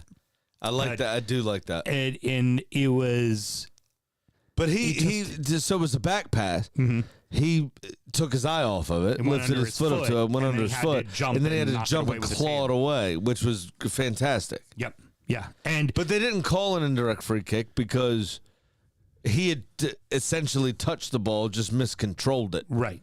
So it wasn't direct from a back pass handball. Right. So it was a direct free kick. That's right. Not an indirect free kick. It was no free kick. It was a corner. No, they had that ball. They kicked the ball on the 6. Wolves got a free kick on the 6. They didn't show all that in the lined up on highlight the line. package. Yeah, they did show it in the highlight package. I didn't see it because he touched the ball on the goal line. They showed it right after that on the highlight So package. why would it be on the 6? Because that's where they put it. Because you can't have it right on the goal Why line. can't you? That's where the foul That's happened. where it was. It was on the 6. That's what dumb. happened. Okay. Anyways, moving on. I'd like to get to the point because this is so, and we talk about these games quickly. It seemed like it was going to be the Tractor Boys' day until the 70th minute, and then it wasn't. Yeah. Then that was it. Like two goals from Wolves, and at the 70th minute, you could just, the minute they got that goal, you just could see it in Ipswich just go, fuck. You could see the whole team. You could feel the stadium just go, fuck. I feel bad for Palmer. Again, though, Sarabia's goal unsighted him, and it was an accident. It even came back to him. Yep. And in real time speed, I thought Strain Larson just kind of fell into the ball. Yeah, he did. He actually he Well, did it looked like it. Yeah. It looked like it. So I was like, fuck. Just like he was accidentally picked number 1, he accidentally scored again. Exactly. I was like, I think I said that on Thursday. He was slowing himself up so that he wouldn't run in front of the ball. But he hit did him. very well to check his run. And it was actually decent, so good on him. But And- overall, it was a very poor game. You're absolutely right. Ipswich were obviously nearer to relegation because of it. Yeah. This was kind of last chance saloon in terms of shortening the gap to something manageable. Yeah. And it's now a 12 it's now a 12-point lead. It's just not going to happen. Last week I said it was a 12-point lead. It was a 9-point lead, but now it's a 12-point lead. It's just not going to happen. It's a 15-point lead, and then we'll talk about how that ultimately affected Southampton with the final game. Yep. Interesting to see Bowen up top. I mean, I guess just Potter's like, fuck it. Ferguson and Furlong aren't giving me what I want, so let me just put Bowen up there and see what he could do. But Bowen did that under Moyes. A little, not a lot, though. No, but when they had injuries, he kind of did the false nine gig. But Potter had strikers on his bench. He just went, He fuck doesn't it, trust him. I'd rather go with the guy who I know is going to score. Fulkrug, I don't think it's trust. Fulkrug just came back from injury. So I think he's not ready to start yet. Ferguson, I don't think just came back from injury. I just think he doesn't trust him and that kid needs a goal. He needs some confidence. Oh, he desperately needs a goal. He needs some confidence. But essentially the highlight package started on this game for me at 38 minutes. Yeah. Finally something happened. They did the knee for racism. Yep. They kicked the game off. They showed about 12 seconds, and then it jumped to 38. Yep. There was fuck all going on. Semenyo had a shot saved. Ariel spilled it, obviously. Evan Nilsson reacted first. But he should have never been in that position, right? To be honest. And we're going to talk about that very shortly with Lester. Yeah. About precisely. reacting as a defense. Yeah, exactly. Jesus. And you would expect better from the West Ham back line, to be honest, because one thing they have done has been relatively organized. What I found kind of funny about this match, for being a 2-2 match, it really wasn't that entertaining of a match. It had goals, and it was a lot of mistakes. It was very sloppy. For the Cherries, at least you finally get a point after the way you've been sliding lately, but it wasn't impressive. You didn't look good at all. So for somebody like Nicholas Fulkrug, who got the initial equalizer with the strong header, everyone on the ground, like other professionals, would have been happy for him. You've had a tough go of it. You had some injuries. You did this, that, the other when you first came to West Ham. You got a goal. Well done. Good on you. Even the opposing team would have been like, okay, he needed one. No. The most disappointed person in that stadium was Evan Ferguson. Yeah. About that. It was like, shit, I needed that goal. Yeah, that's the goal I needed to score. And he didn't get it because Fulkrug came on and got it himself. Yep. Which was quite difficult, obviously, for him. But it was a laser beam of a fucking header. He did very well to get it in. Yep. And we talked midweek about the chance he missed, which seemingly was easier to score. So this should hopefully, for West Ham fans, give them a bit of impetus going forward for the rest of the season. Probably too far away from any sort of European place to catch anyone, because it would require them to drop a lot of points in addition to West Ham going on a winning run. Mm-hmm. But you sign the guy, get a little bit of momentum for the rest of the season. Let's have a good season off. I don't think West Ham are participating in the Club World Cup, probably. No. So it's one of those, like, get a summer off, get a good, take this momentum. Let's work hard, and bang, we start next season. We got our top striker. Right. For the next match, I don't want to talk a ton about it because it was really a dog shit match, and I want to spend more time on the last two. The Bees are finally getting healthy, so Rico Henry, it was good to see him get back into the game after a long absence.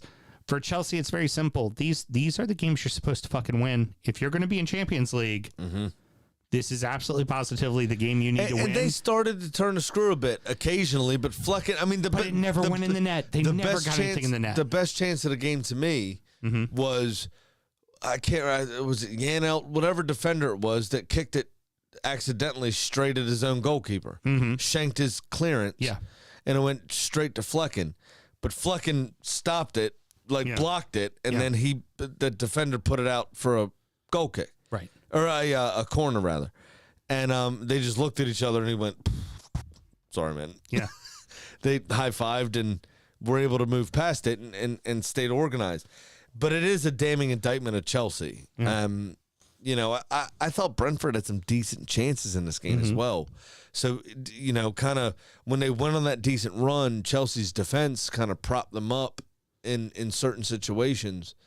Obviously, Cole Palmer was providing the magic up front, was sprinkling the bacon on the salad that made it a meal, so to speak. And now they just don't have that at the moment. And we see what they are without Palmer being on song. It's either this weekend or next weekend. Chelsea and Newcastle play each other. Newcastle's going to beat them. Yeah. Like, so I've got a very extensive bet of the week this week. I feel like I've got 2 surprises in there. I really do. I'm starting to fancy Newcastle and Villa's chances to breaking be the top 4, to be 4th and 5th, and City and Chelsea to be 6th and 7th. Yeah. Like, it's really, I don't, especially when you think of Chelsea's inability to score and City just missing, you know, Holland, and it just, I don't think they're going to have enough to get over the finish line. And I really do think that those 2 teams have got a better chance at being 4 and 5.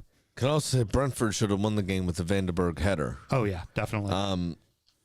Should have scored. It was a free header in the 80th minute, but ultimately both goalkeepers did relatively well in the game. There were a few chances. Ultimately, the game overall disappointed, though, in my eyes. So Wolves get that win and put themselves 12 points in front of Ipswich. At the time, 15 points in front of Leicester. Leicester knows what they need to do. They're in their own building, and this match was over in the first fucking 11 minutes. They just suck. In the first 11 minutes. Leicester just suck, though. Are you surprised? Sam, real quick. 8 home games with 8 losses with no fucking goals. Not a single goal in your fucking stadium. So your back is against the wall. This is when you have to do something. Something. And in 11 minutes, the game is fucking done. In 16 games, Leicester have scored a total of 4 goals. And in one of those 16 games, they scored 2. Is their only win against Spurs. Yeah. Yeah. Yeah. Like, there were 2 other games they scored 1 each. But in 16 games, they've scored 4 fucking goals. And they started this game okay. Jamie Vardy, you know, it helps when you're still when you're running at the defense while they're still taking a knee to combat racism. The Fabian How about Schär donate some money to a cause? The second goal, the Stop taking a Fabian knee and just do Schär it. shot from midfield Action. that hit off the post that Murphy followed up and scored, is the least embarrassing from the defense. That's the least embarrassing goal from the defense. It's not, though, because you had 40 yards of a free run to stay on task, and you couldn't even fucking manage that. Yeah. Jacob Murphy was running down the field with a smile. Because he knew Wout Face and Connor Cody's old ass weren't going to get back, and they didn't get back. He took a shit first touch and still scored.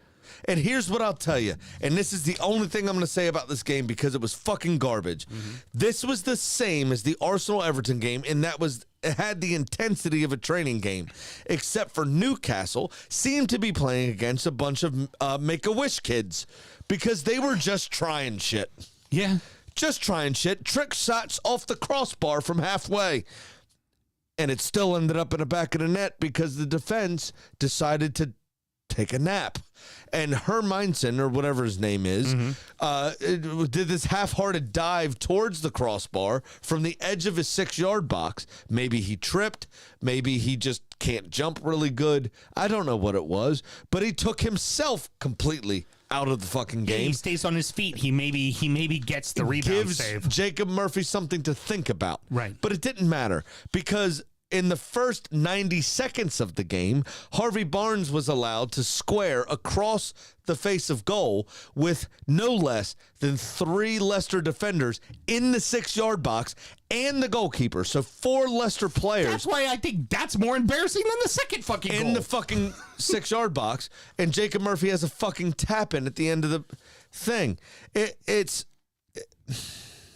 And then Barnes' goal that he scored, fucking Wout Face. Shocker, Wout Face fucking can't defend. He just, it's It's sad, dude. It's really bad. Listen, pay me $50,000 a week. I'll quit smoking for $50,000 a week, and I'll go do better than that. I promise. I'll at least I'll try. be 39 in May, and I will do better than that. And my hair looks better. Here's the thing, in for that too, It's absurd. is it's still I'm more mad at Leicester than I am Southampton. it is a couple of weeks away from them being officially relegated, but you should already make the bar red and put the big R next to them because they're already relegated. They're already gone. They've They're been gone. relegated since November. But I mean, just the slightest bit of want or try. And the worst part is 38-year-old fucking Jamie Vardy is running his dick off out there for no good fucking reason. Yep. The rest of his fucking team doesn't care. The rest of his team could give a shit. Yep. If I'm Vardy, horrible. I'm fucking retiring. I'm done. I'm walking away. What's the point Unless of he this? wants to go play for somebody else and be a backup striker someplace. But It's like, what's the point of it anymore? like, I'm there's out here no busting my reason to ass, stay and there. this is what you turn in, Vout face? Fuck you. Connor Cody's as old as Vardy is almost. So I get it. Like, something hit him in the face early on. A cross hit him in the face early on, so it might have been days the rest of the match. Who knows? So It's horrible. State said something about Harry Winks not traveling very far because he lives far away.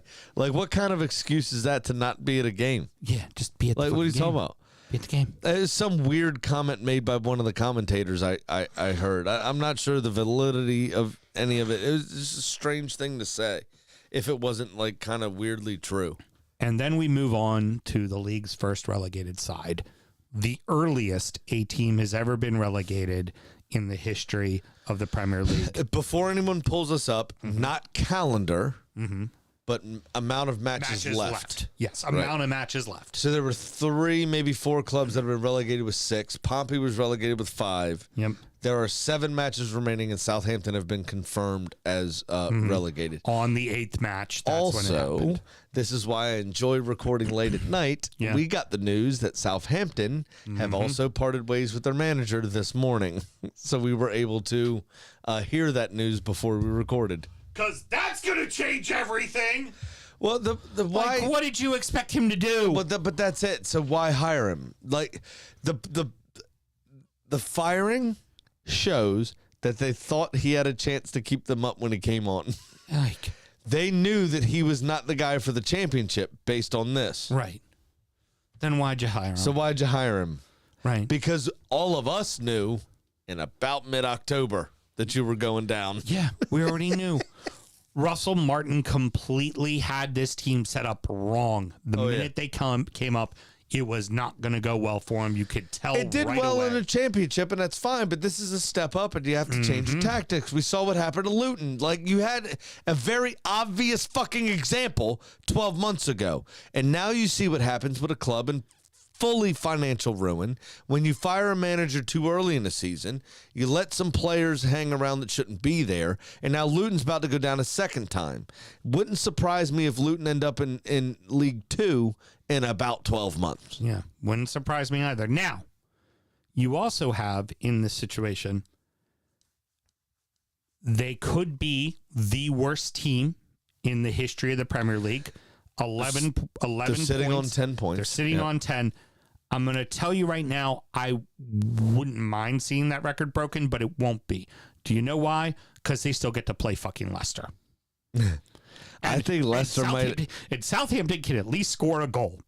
I can't say the same thing for fucking Leicester. Well, but here's the thing about Leicester. I think, Jamie Vardy still has pride, right? Southampton are bad enough that Vardy will get a goal.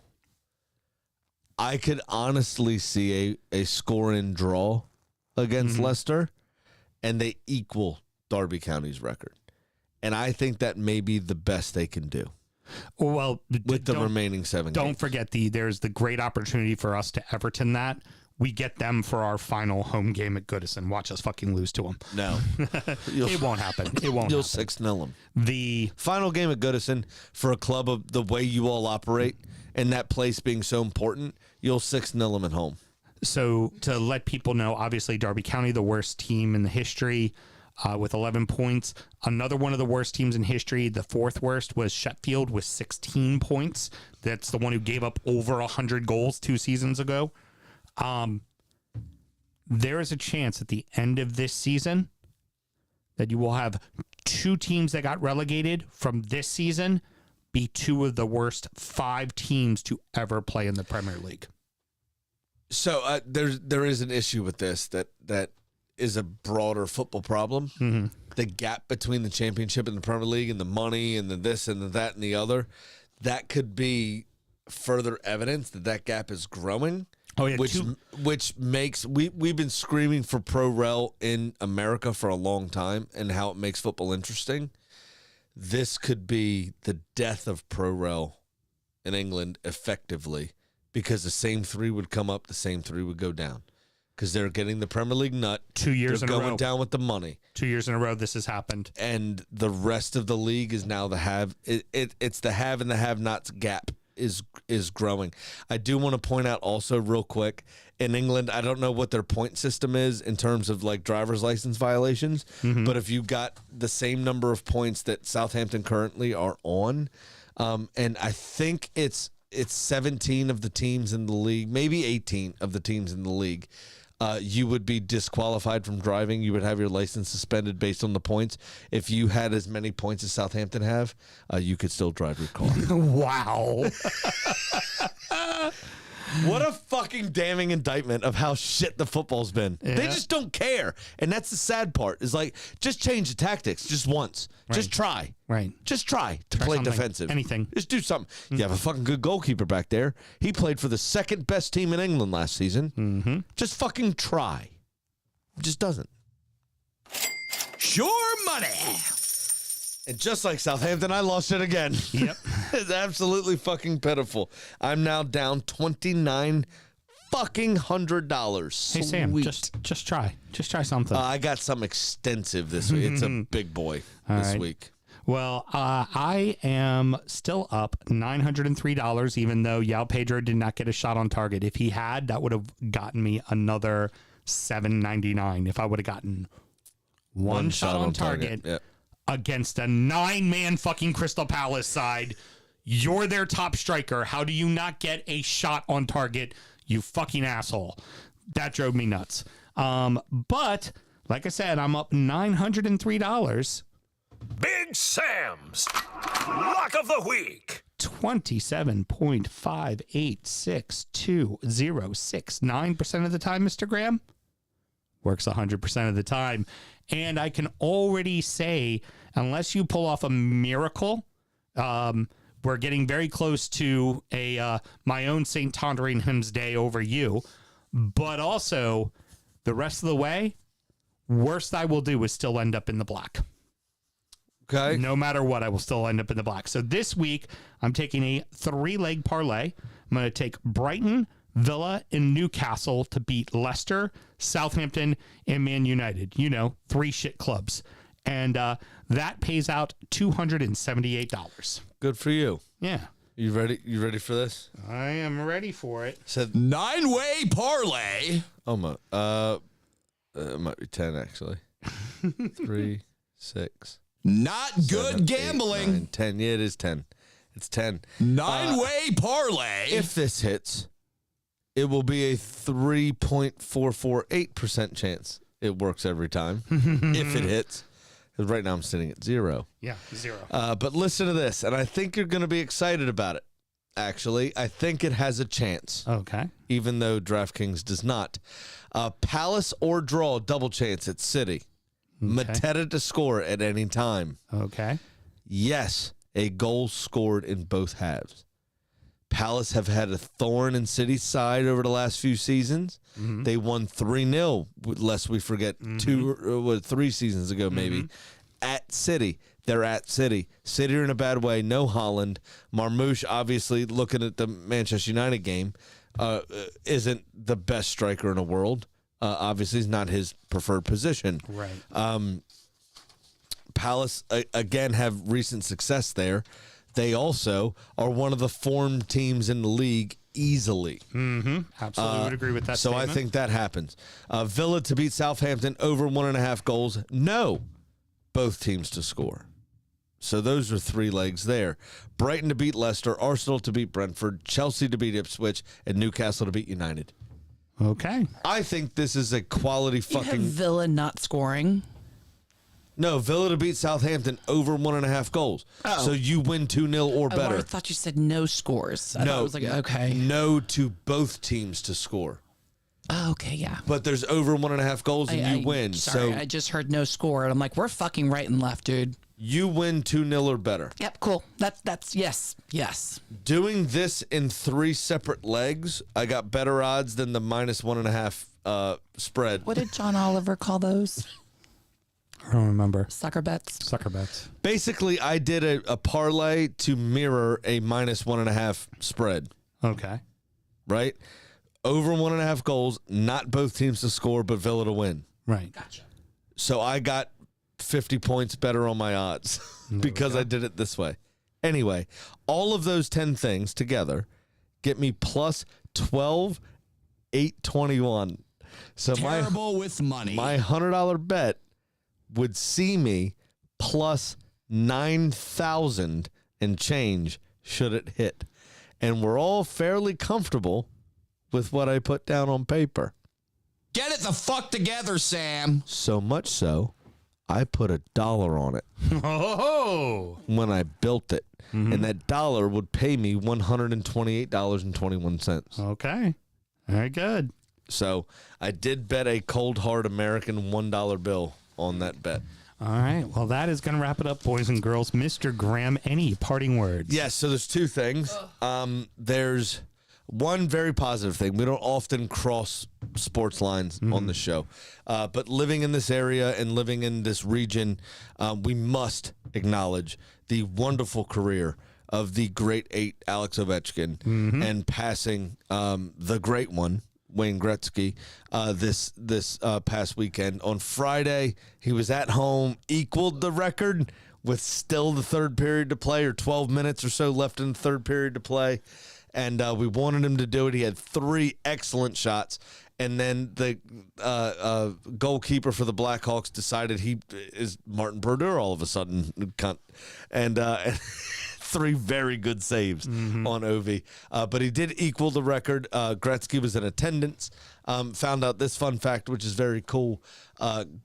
Gordie Howe, who Gretzky beat out his record in 1994, Gordie Howe followed Gretzky around for the 10 games it took Gretzky to beat his record after equaling his record. It only took Alex 2 when he got close. Gretzky showed up to the one on Friday. He equaled it. Great. Got the claps in the stands, got the TV footage. In New York against the Islanders on Sunday, Ovi obviously scored number 895, a record in sports that nobody thought was going to be broken, and very well done to him for that. And it's been an honor and a privilege to have him as a one-club man in the NHL with our very own Washington Capitals. And that it's just been a privilege to watch his career up close and personal being in this region. He's always also, obviously we have a very weird relationship with Russia over the years. He stayed out of the politics. He's very kind of Americanized.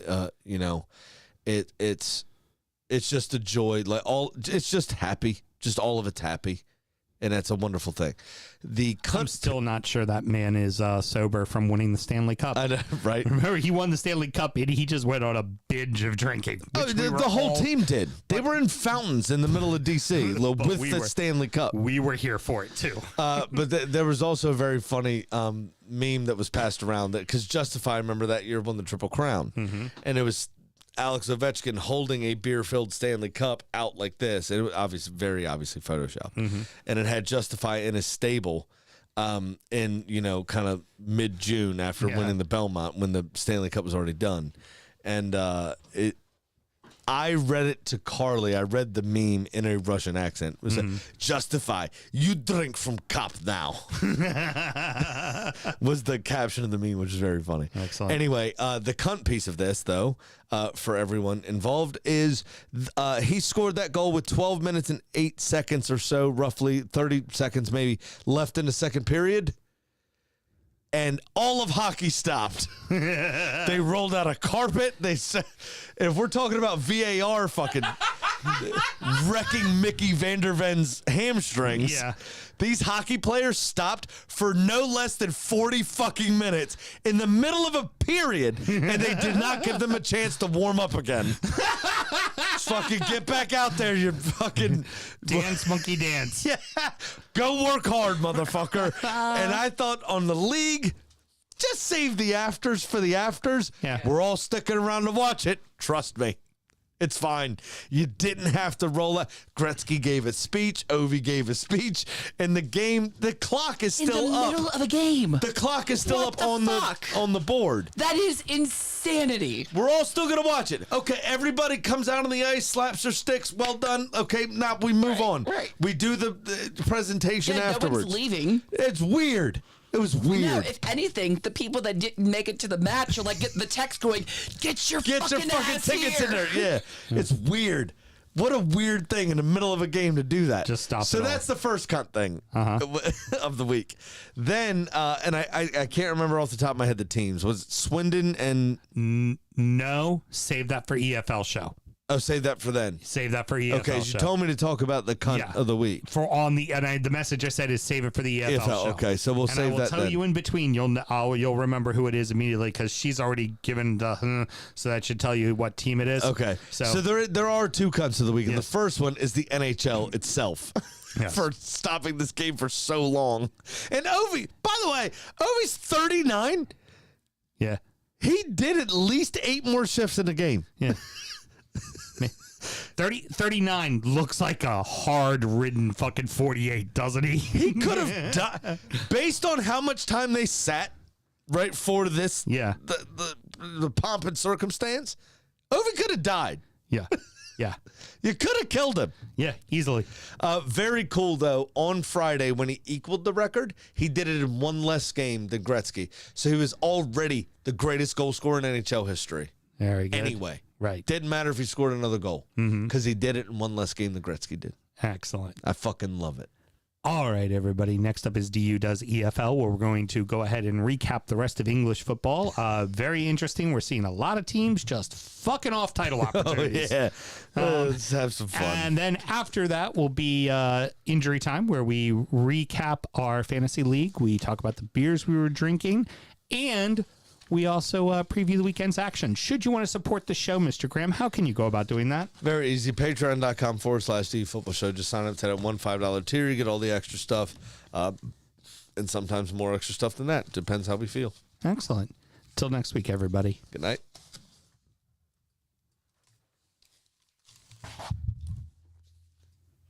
I had to mention it.